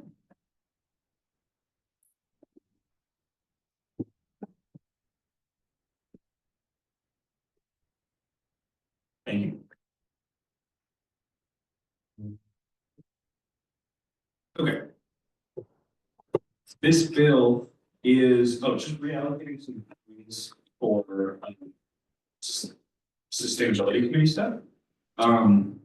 It's renaming the trail signs, the line item to a general trail fund to pay for other things like maps, food for the crew, and trail markers. So it's more than just trail signs. And it transfers funds from the pollinator gardens project and the anti-poaching window solutions projects, which are currently delayed into the urban events. It's pretty simple.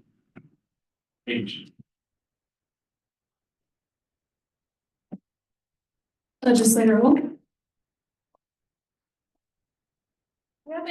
Do you have any estimate on the meters of trail that are expected to be improved or have been? Meters. I don't have an estimate. I might have an answer, but It's not key, I was just wondering about like, how much work we've been getting done. we are expanding the trail system by at least half a mile. Okay. So it's like improving and just from adding, well, that's. Yes. That makes sense. I wish I could give you. Okay, that's more than I need. Thank you. Any other questions or comments on CB President Garcia? This is Director Skinner is like Brian and Joy, so if you like Slack message something, he would be more than happy to answer that. Questions or comments on CB 6727 this time? Great. Hearing and seeing none, we'll go ahead and move to a vote.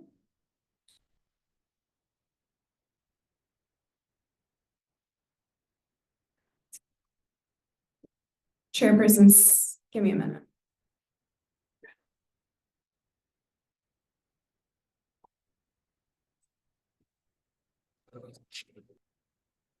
All right, Chairperson Smith.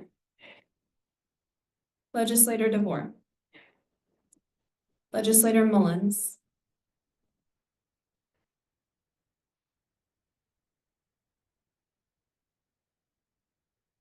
Yay in the chat. Legislator Rosario. Legislator Waters. Speaker Johnson. Chairperson Valdez. Chairperson Markowitz. Oh, could I point of information real quick? Yes, go ahead, Director Skinner. Oh, Legislator Lunger is here with me, so she can vote on this as well. Okay. Parliamentarian Lunger, I'm present. okay, thank you.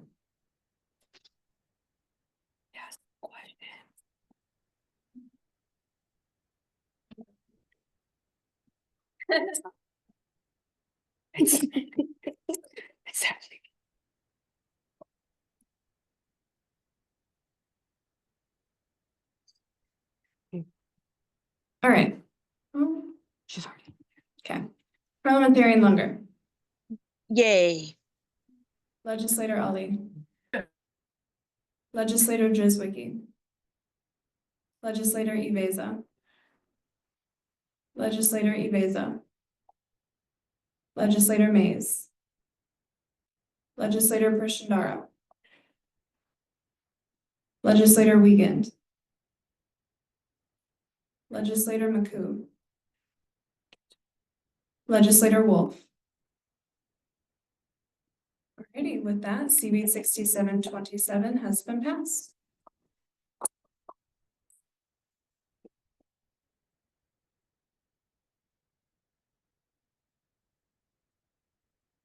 I'm going to quickly update the roll call really quickly. All right, next up on the agenda, we have discussion. Under discussion, we have financial aid advertising. This is presented by me. So I wanted to bring this up because this is something that was brought to me by a student. I know this was also brought up during OU Day at the Capitol. Despite the fact that I was able to be there, I'm hoping some other members can also speak to this a little bit. But there was a bit of conversation around the idea of potentially collaborating with local high schools to increase awareness for financial aid opportunities, specifically FAFSA. There was a statistic that I was informed of prior to the meeting. For the 2023-2024 academic school year, 47% of high school seniors completed FAFSA, which is less than half. And on average, students are receiving roughly $11,000 from FAFSA, not including loans. And in addition to that, there is a statistic showing that students that completed FAFSA and continually complete FAFSA have an 80% higher chance of completing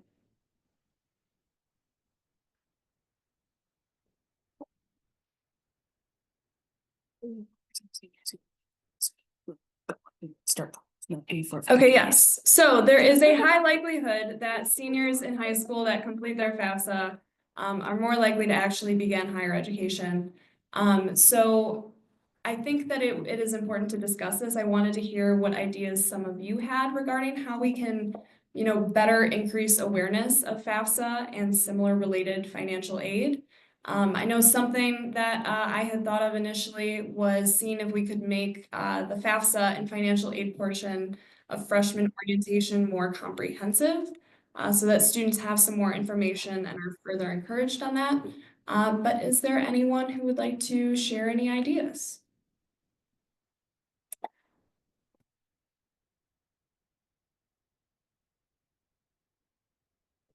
Chairperson Smith? This is less of an idea, more of a comment. I just wanted to say something that may be a contributor to the low levels of high school seniors that are filling out the FAFSA is, I know I've encountered this personally. There's a lot of seniors who their parents make too much money according to the federal government, so they aren't eligible to receive a lot of the FAFSA money, and so they just don't fill out because they're not going to receive anything anyway. So why the effort? So I just thought that might be a fair contributor to that statistic. I just heard it a lot without even. Legislator DeBoer? So this was I did my freshman orientation like a year ago, so I don't remember everything too clearly, but if I remember right, there were little breakout groups during, I think it was Go for the Gold, I believe was the event. I think maybe we could do a breakout group. I don't know if there already is one, but a breakout group regarding like FAFSA and financial aid that the school does offer. That's something that we could promote maybe. If that does exist, then I would like to know, but yeah, I think that's something we definitely add. So it's freshman orientation that is included in, just for clarification. Legislator Waters? Yeah, I just wanted to build off of Chairperson Smith's point and seeing like, yeah, like I personally am in a position where like I wouldn't get like so when I'm making the financial decisions with my parents, because me and my parents both pay a bit into my own college, it's well, you're not gonna get anything, so what's the point? And I feel that it would be, I mean, I've been the one that's been wanting to do it more than my parents. But I do say that I can't attest personally to what Chairperson Smith has put to the table with that I yield the floor. Legislator Wolf. As someone who attended freshman orientation alone, I didn't really have any like parents or parental adjacent figures to go with me. I know there's a lot of discrepancy between like the students are doing and what the parents are doing. I remember as we were let off to go see about registering for classes, there began a talk about FAFSA for the parents, but I don't remember anything that specifically aimed at students alone. And as many taking like non-traditional college or have atypical family, like situations, that if they are like alone at orientation and students without family or friends, them, they may just be totally missing out on FAFSA. That's like I. Chairperson Smith. Give me a second, I lost for everything. Oh, yeah, okay, so I wanted to speak again on Legislator Waters' point, my point earlier. I do think it'd be very much worth marketing, advertising, or reaching out to these high school seniors that aren't filling it out to, still like, if they're not expecting anything to at least still fill it out anyways, because I know, well, I'm guessing and theorizing that a lot of the sentiment behind we're not gonna receive anything, let's just not fill it out is due to the form and the history of being the form just like so hard to fill out. The form used to be so hard to fill out and just so time intensive. It was a lot harder just a couple years ago. And I know nowadays, I mean, it'll take you like half an hour tops. So I think really communicating the sentiment that this doesn't take very long, even if you don't think you'll get anything, let's try and fill it out anyway. With that, yeah. I would also like to mention that in the consideration of Oakland University scholarships, independent from that, which are received from FAFSA, you must also fill out FAFSA in order to be eligible for those scholarships. Legislator Wolf. An additional idea I've had is if anyone here is a freshman or sophomore, or maybe fresh in your mind, that you cannot register for your classes next year when you're a first year student until you attend your first year required appointment, that you put a hold on your account. So any first years look out for that so you don't miss out on your classes. But perhaps as part of that required first year advising appointment that they that advisory council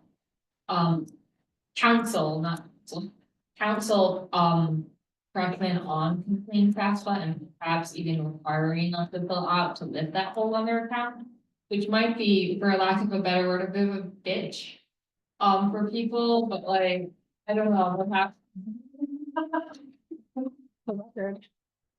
Okay, strike that from the minutes, I'm sorry. That might be a little bit of a sticky thing to like try and put people through, but perhaps it might, oh my god, order in the court. But perhaps that might help like improve retention, even if it is annoying in the moment. I would just like to reiterate the point Legislator Wolf made about retention. Because for anyone who's been around for a little bit, we've tried to do a lot in terms of affordability. Because I think the bulk of the reason why a lot of students don't finish their degree is it's so extremely expensive. So the goal is to assist and ease that burden in any way possible. Chairperson Matthews. I just also want to add, my family has started a nonprofit organization, and one of our initiatives is to help students fill out their FAFSA. So I think this is like a great idea. And I also think maybe hosting like workshops with not only the student, but the student and their parent, because the parent also has a part to fill out. So hosting workshops and like informationals might also help. That's something we're trying to do in our community. Absolutely. I would like to really double down on the point of workshops specifically for parents. So I don't know about any of you, but it is definitely difficult to hold parents' hands and be like, this is FAFSA, this is what you have to do. I'd also like to mention that there is some precedent for this, that the financial aid office works to inform high school students about FAFSA and about different financial aid opportunities. So I think that Student Congress could have a lot of leverage in improving that process and making that process more effective as a whole. Is there any other discussion points anyone would like to make? All right, we will go ahead and move on. So next up on the agenda, we have legislative updates. First up, we have an update from the Speaker of the Legislature. Speaker Johnson, you have the floor.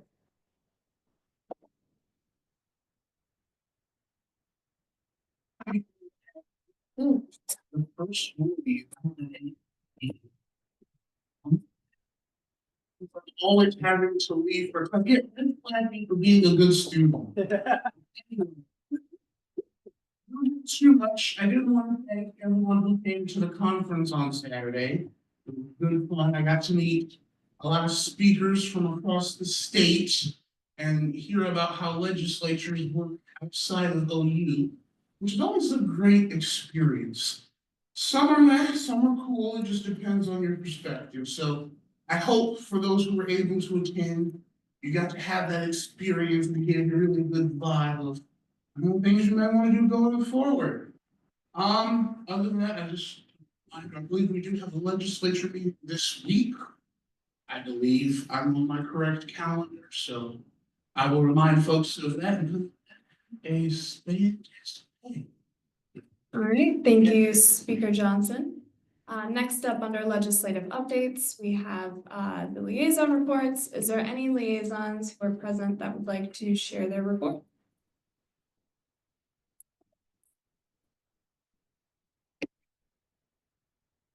Director Lehman Pace. Taking off my director cap and putting on my liaison cap for Sage, we have our 20th annual drag show tomorrow, so that should be exciting. It starts at 7 p.m.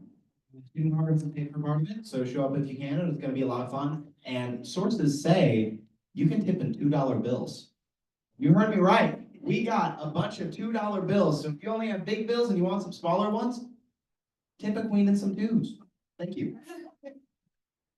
Sources also say that student Congress members have reserved seats at SEPTA.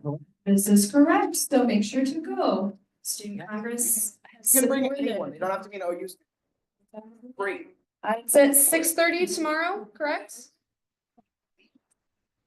7 o'clock? Doors might open a little early. There is food. Okay. If you have any questions, make sure to ask Director Lehman Pace. He has more details for you. Is there any other liaisons that would like to provide their report at this time? All right, seeing none. Is there any updates related to legislative projects and initiatives? Legislator Wolf? Okay, so menstrual products. It's been a little bit crazy with the new semester, us running out of products, it taking 10 years for the products to arrive at OU and then them getting lost forward. That was horrible.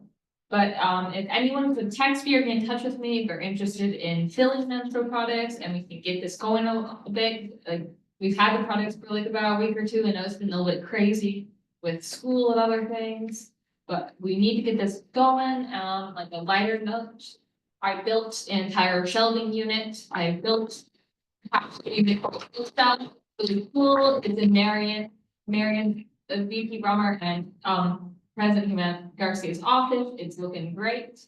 And it's now housing all the vending machine projects that are awaiting their new home. So, you know, wait with bated breath for the vending machine. We're hoping we get that key back soon. And then we'll probably have to do a lot more like, you know, marketing and everything for the vending machine. So do not forget about the vending machine. It is coming. Chairperson Smith? Okay, I haven't given one of these in a while, mostly because I haven't had too much to actually talk about. But, so one thing that, judiciary chairs in the past, and by past, I mean like 2019 and prior to that, Judiciary chairs used to put together an annual judicial report, just like a summary of everything the committee talked about, decisions made, and just initiatives explored, and just, you know, little bits about the members as well. And I'm currently working on that and bringing that back, and I'm really looking forward to sharing that. Perfect attendance award. I did this at the end of the summer because the summer semester was very fun and I thought it'd be really neat. I did not do this at the end of the fall, but I will be looking. Excuse you, let me say my next sentence. I will be looking at the fall attendance and the winter attendance for attendance awards, probably at the Govies, which Speaker Johnson, do you know when the Govies are gonna be? Okay, they will be happening though, which is the point. I'm gonna be looking at giving away attendance awards there. So if you don't know your current amount of unexcused absences or anything like that, feel free to send me a message. I'll be able to look at it. I have a nice little sheet that says everyone's attendance records. And also as a point of information, excused absences do not count against you, which is why I encourage everybody to fill out the excused absence form. Lance knows a lot about that. Order. It is April 14th, after GBM, after inauguration. One. All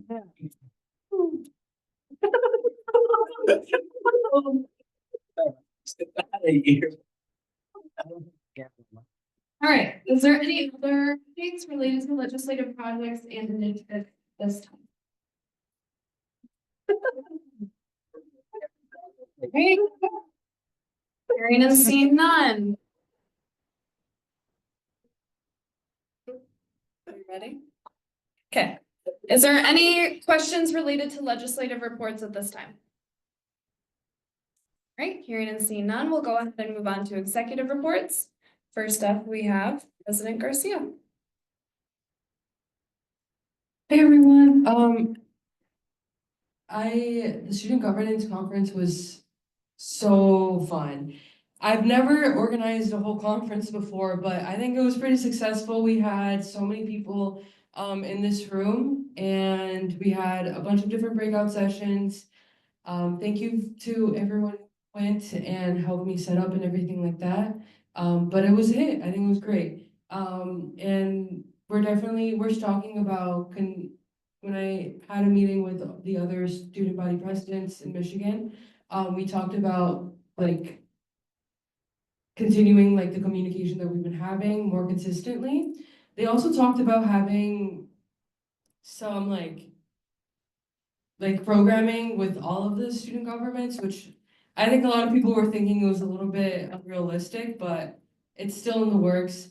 But anyways, other than that, we also had a faculty senate meeting that VP Brummer and Director Layman Pace and I all attended last Thursday. Thursday, right? Yeah, it was crazy. So we presented Marcus's Speaker Johnson's resolution during like the actual agenda portion, right? So it was like the first reading. And it was the revised version. It wasn't Marcus's version. It was the revised version. And I presented it. And oh my gosh, like faculty showed up for us. Like they spoke up and they said, this is completely different. You know, what's the, like, you know, like, did we ever hear about academic freedom? Like, who is she? We want to, so they really stood up for us and it was really great to see. And so now we're gonna go back to the drawing board and try to come up with a resolution that is more according to like what Student Congress has to say, not what somebody in the provost office wrote. So yeah, obviously this is a really difficult line to walk because we obviously don't want to violate any federal laws, but we also want to maintain the academic freedom that we have in a higher education institution. So that's great. So if you're interested in being involved with that, please let me know. As with any other initiative that I ever talk about. But the next two things are a lot of event planning, with Director Skinner and Director Al-Jawi. There's gonna be a lot of sign-up sheets that come out with that. Those are great hours to clock if you're interested in being involved. It's usually very, easy hours to clock, so please reach out if you're interested in contributing to that. It should just be on the regular, like, tabling sign-up sheet that we always have. But also, if you're new to Student Congress and you don't know a whole lot about, like, contributing to events, like, we'll be here and we'll let you know what to do, so you're never gonna be, like, alone or anything. If you've never tabled before, for example. And then finally, also, we're gonna have, like, this volunteering collaboration thing with the OCC student government. It's gonna be April 18th. It's gonna be in your Google Calendar. It's really interesting because I don't know why, but I've never thought to, like, collaborate with the OCC student government, but it makes a whole lot of sense, because, they're so nearby. But yeah, and that's the updates I have. Thank you. Great. So yes, the OCC collaboration will be April 18th. We are still working out the nitty-gritty details, like the time. 10 a.m. Okay, confirmation, it will be Micah 6 at 10 a.m. So the information on my e-board report is 100% correct. So please come. I think it's important for us to be able to talk to other student governments, bounce ideas off of each other. That was kind of the whole point of the conference on Saturday, and I think this is a nice extension to that. Another thing that I wanted to share, so this past week, me and Julia Rodriguez, the coordinator for the ACMI, hosted an event where we kind of discussed course markings and course conversions, and kind of had the opportunity to share the student perspective with a lot of faculty members, which I think was really beneficial for advancing the work that we're doing, and starting to break down some of those barriers to the faculty. Okay, we are almost done with our meeting. If we could please stay on track for the next 5 minutes. So another thing that I will bring up, I know I mentioned it last week at task forces, but I wanted to give everyone an update regarding the SAF increase. So as many of you know, we originally proposed an SAF increase from $27.50 to $40. I got word from VP Mack and VP Mackey as of last week that as long as the student referendum passes, we will get the entirety of the increase that we are asking for. That's a win. Woo! I will say in regards to that, it will not be an all-at-once increase, because an all-at-once increase in 1 year would be a 1% increase in student tuition, and we do not want to burden students immensely. So the increase will be spanned over the next 3 years, but no matter any change in student Congress leadership or anything along those lines, as long as the referendum passes, that is a full commitment from administration to pass it over 3 years. Can we wait until? That's the other part. Okay. So we had our last Course Markings Coalition meeting as well next week. So essentially right now I'm kind of working to connect student governments throughout the state to a faculty member through the Michigan OER network, who is more of an expert on course markings and the systems at each particular university on their own. In addition to helping them navigate transitions to kind of ensure that we have this continued momentum to all universities throughout the state, so we can continue to make some exponential progress. I do have a really good update from U of M Ann Arbor. They actually have worked to fully implement course markings, or some variation of it, where textbook prices will be shown in the process of registration for every single course that gets offered, which is really exciting to hear. And then I also got to meet some coalition members at the Student Governance Conference, which was really cool because I've been talking to them through a screen for a year. So it was nice to finally meet them in person. And then also we had task forces last week. We talked a lot about mental health resources on campus and kind of came up with some questions of how we could collect data to better assess the need for a caseworker. And then in addition to that, we talked a bit about some of the upcoming events that President Garcia mentioned previously. The tabling sign up is there. Please sign up. we need your help. These events are not successful without everybody's hands on deck, so I will leave it at that. All right, next up, well. Director Skinner, if you could wait until updates related to e-board projects and initiatives, that would be wonderful. Oh. That's okay, you can share it during updates as well. Updates, point D, updates related to e-board projects and initiatives. Yeah. So next up, in terms of e-board reports, we have our OUSC Advisor Miller, if you have any updates at this time. Can you hear me? Yes. Okay, my update is kudos again to OUSC for an amazing conference of your peers with impactful keynote speakers and diverse breakout sessions. You should be really proud, and I am of you. Thank you. Thank you, Advisor Miller. Is there any updates related to e-board projects and initiatives at this time? Chairperson Matthews? As you guys know, if you guys attended the informational last Thursday, and in case you didn't, I would just like to reiterate the major points. During the summer funding period starts April 2nd, and as you guys all know that the OSI has decided to end their contract with resorts, and that means the SAFB financial process will be being changed. And we are currently working right now to combine the financial process between SAFB and OSI Finance. So it's all one singular form and it's all kind of just one smooth motion. And I think that it's still in the works and we are looking to have more updates for you around the summer funding period. But yeah, that's it. Director Skinner? Oh, I would say, relating to the projects and initiatives, the trail system is going well. I've finally compiled a list of emails, so I'm going to be sending that out. If you want to join the trail crew, please email me. I did a survey of it earlier today with one of my friends, and it was looking pretty good. So that's going well. Yeah.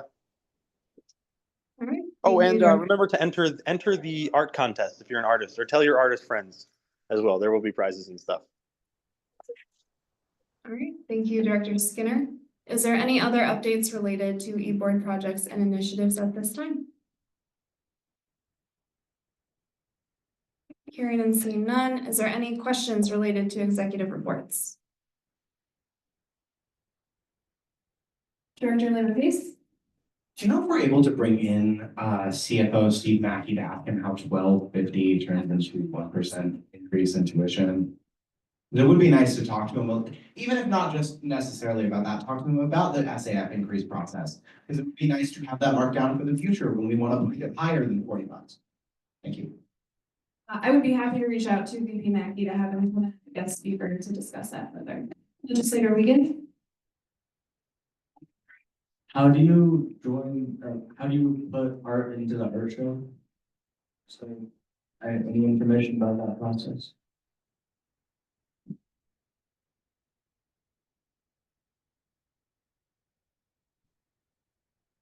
President Garcia? There is a form and I can ask Director Skinner to send it in. Please share it with your friends as well. Chairperson Smith? Two things. I just want to say thank you, Chairperson Matthews, for providing that synopsis. I wanted to go to the informational, but I had a small case of fever of 101 degrees. So I decided not to be a super spreader. And also, yeah, I wanted to second what Director Lehman-Pace said, because I'm vexed as to how that like small of a cost on a student would result in a 1% increase in tuition. The math doesn't make too much sense to me, but you know, I want to hear it how I'm done. With that, you. I will say one way that I'm thinking of it. In sum, the total increase amounts to about a $300,000 increase to the SAFAC pool. So I guess it would kind of be based off of what other tuition increases they're making and how much money that amounts to. But again, not an expert, so I will send VP Mackey an email. Legislator DeVore? Just because the SAF increase, was brought up, I had a question for Elections Commissioner, Richardson. I know that there was like a post on Instagram about some of these ballot initiatives, being posted. I was wondering if there was any more, promotion we were doing for some of these ballot initiatives that are going up, like, for example, postering and like we did for candidates and stuff, if that's something we are open to doing in the future. Director Richardson? So for ballot initiatives, I can't campaign for them. That would be you guys. You guys approve them to go on to the ballot. So therefore, you guys have to campaign for them. I've had questions, Lance has some amazing questions about promoting certain referendums. There are rules as long as you aren't biased. Again, if you have any questions about that, just ask me. But during voting, I've actually just booked my tables. I'll be tabling that Friday and that Monday, in which I will be presenting the referendums there, but I'm not going to be campaigning for that. That has to be you guys.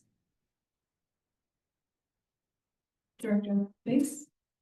Would informative campaigns about the referendums be subject to current campaign finance stuff? Like, say I was like, I want to make some posters just saying, here is pretty much verbatim what the ballot proposal would do, but I'd be allowed to print that on, say, the OUSC printer or something.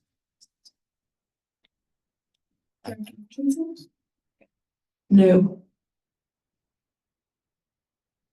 All right, any other questions related to executive reports at this time? Great. Before we do move into comments from the gallery, I know there was some questions previously.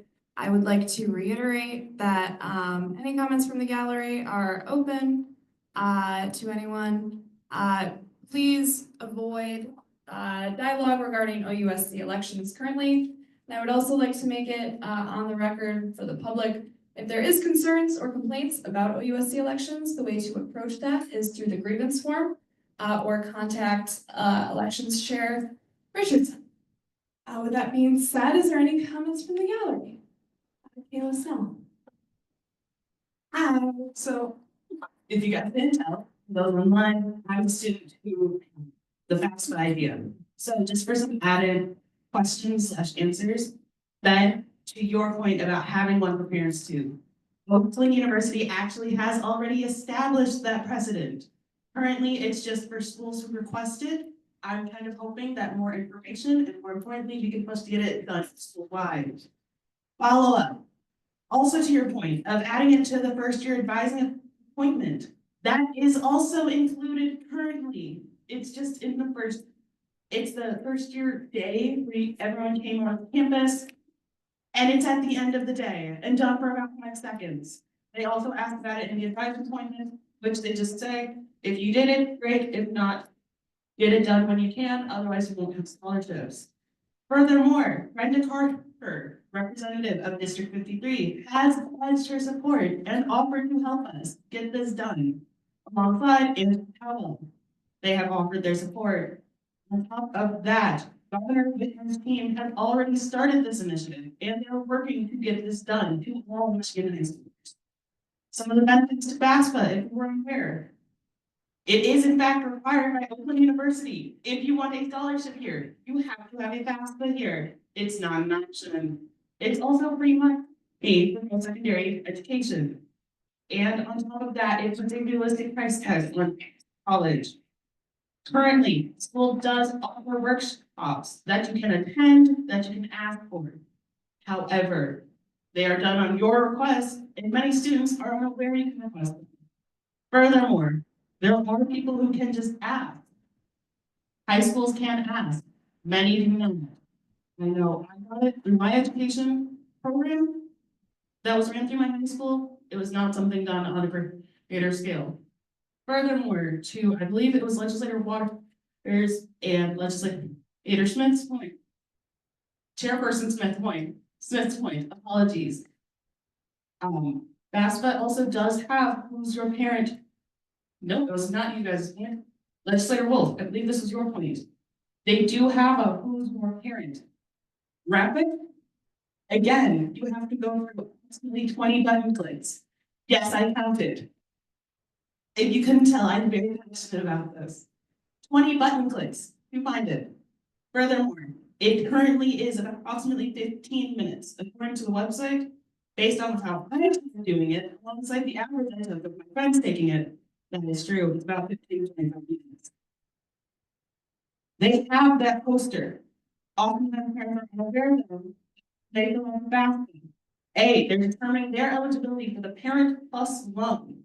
On top of that, they're passing on their FAFSA status, their ability to file for FAFSA. Furthermore, on top of that, if you are a military family and or a veteran and the beneficiary of one, FAFSA is the file you need to go through. There's also a secondary form to complete that your military parent, military beneficiary needs to complete to get it done. Many students are unaware, and thus they lose a lot of money that then they go to FAFSA to ask about, or financial aid office to ask about. Financial aid office does not handle that form. That you need to go to Veteran Support Services to address. Sorry, this is something I'm very passionate about. Any other questions? Please feel free to send my way.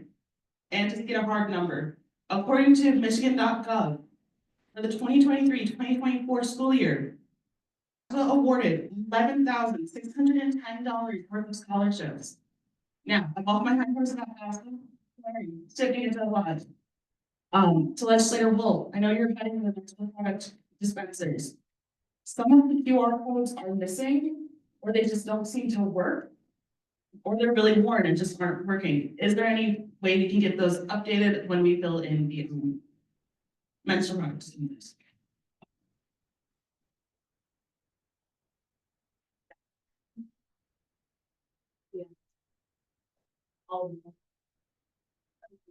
To Legislator Valdez, also, I know you mentioned having an initiative to get 5,000 followers on the Instagram. Is this also going to turn into more usage of that Instagram to promote things like bills, meetings, etc.? And is there plans to marketing director, Director Bashard, if they're still online, is there plans for a TikTok account to be used? I know that is another service that a lot of students use. Or is that something possible? That's A-okay. Another thing, just what I heard around student body. Apparently academic advisors are saying that we do not offer one-on-one tutoring. We only offer group tutoring. I would like to reiterate and bring to the attention for the record. Yes, we have one-on-one tutoring available. We also have readers and scribes. That's another thing that I know did not get mentioned alongside the fact that we don't have note takers. We do have note takers. It is an online AI-based platform, but it is something you can get nonetheless. We also have readers and scribes. Source, that is my job position. I am a reader and scribe at the DSS office. Thank you. Yes. But yeah, all in all, these are services you are allowed to request. So I was wondering if there was any way possible we could push to getting posters made of some of the services that Oakland University offers through both Academic Support Center, alongside what accommodations that Oakland University has offered in the past to students with disabilities and IEPs who need them. Yeah, absolutely. I will say that something that's been really big for us this year is trying to figure out how to increase that awareness for resources on campus, simply because a lot of those resources are often siloed, separate of one another. So I know Chairperson Markowitz and me had talked a bit about a syllabus initiative that would help to increase both career awareness in addition to campus resource awareness. But I will say that we're most definitely happy to increase awareness in a variety of other ways. Before I come back to you, I'm going to go ahead and pass it to a gallery member online, Anthony. I see that hand raised. Hello. Can you guys hear me all right? Yes. Awesome. Now, I just wanted to make a comment about how exactly your guys, or kind of the reason why student Congress is a little bit I don't want to exactly say unpopular, but why it doesn't have as many people like attending like these gallery meetings or um, that sort. Um, I just want to make it clear that I look, this might just be me, but I remember attending, I believe 2 weeks ago. I wanted to speak on some issues. However, um, I drive home and I got to be home by a certain time because I got to take care of my mom.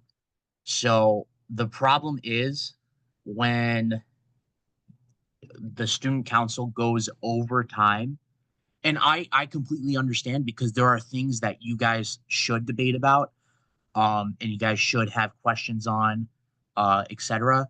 But I think a better option is to put time constraints on each topic, depending on how many topics you guys have for the day, and then plan accordingly.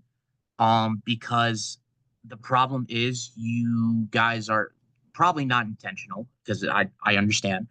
But you guys are basically stopping people like me and other people who have other matters to attend to, um, because of the time constraint. Um, so that's my main issue. That's I also hypothesize that's probably why a lot of people don't pay attention to student congress. It's because more of the time constraint. And I'm not gonna lie, I believe 2 weeks ago, um, very unserious like. I hate to say that because this is student congress. This should be representing all of OU. Um, Very unserious like, trying to rush through topics and kind of laughing about it, especially when you're voting for funds. So if you guys are just wondering like why, hey, nobody takes it seriously, nobody's following us, nobody's keeping up with it, it's because sometimes you guys are I again, this is probably not intentional because I understand this does seem like a hard job. I've been reading some of the reports and the bills that you guys are trying to pass. And I understand it takes a little bit to write these up. But at the same time, if you want people to be very, how do I put this, very engaging with the student congress as either a gallery member or like thinking of like joining it um, yourself, um, you guys have to be a lot more respectful to people's time. Because honestly, I would have attended in person.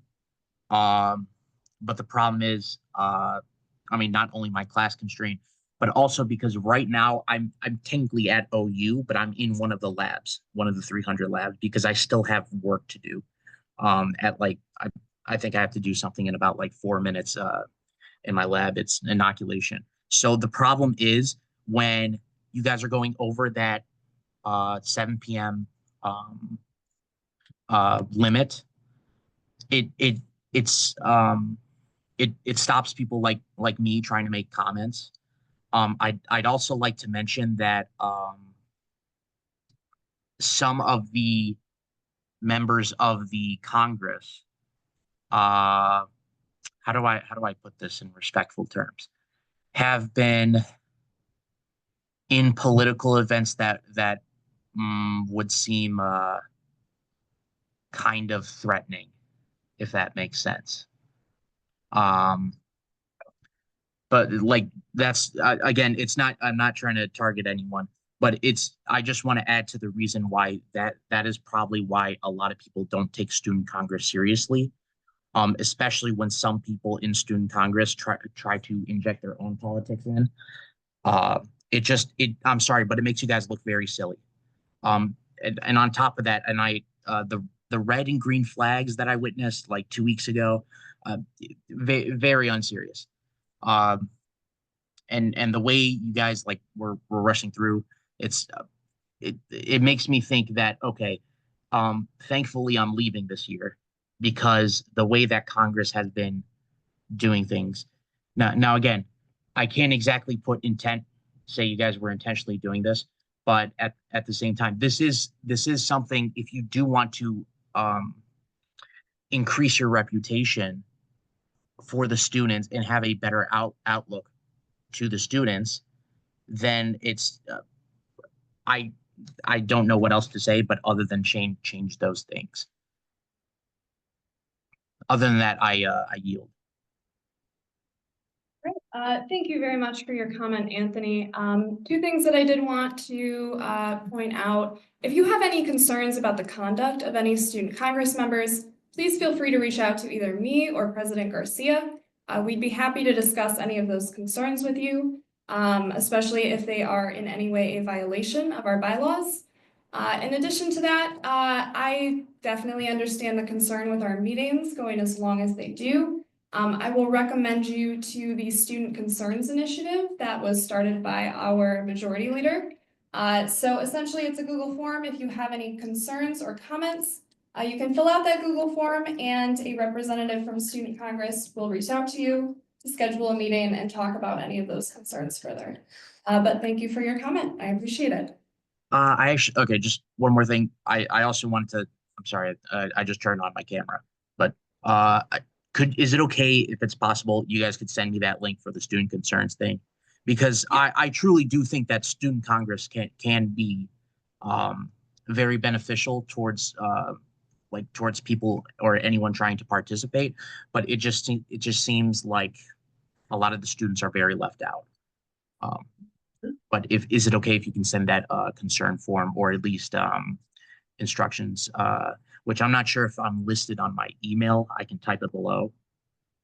If you want to go ahead and leave your email in the chat, we'll make sure to take a picture of it and reach out to you with the link to that form.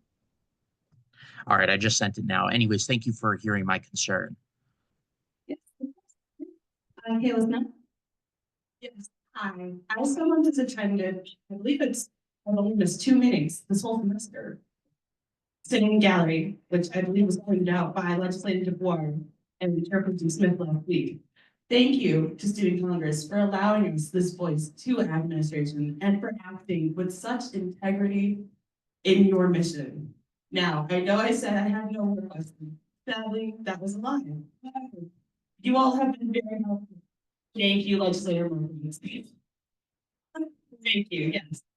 So, most imperative of all, just to go back to, I believe it was CB 6729, presented by Director Lehman Pace. This will be not voted on this term, or no? It's getting voted on this term? It's getting voted on after the. So it's voting on this term, it just will not be voted on the.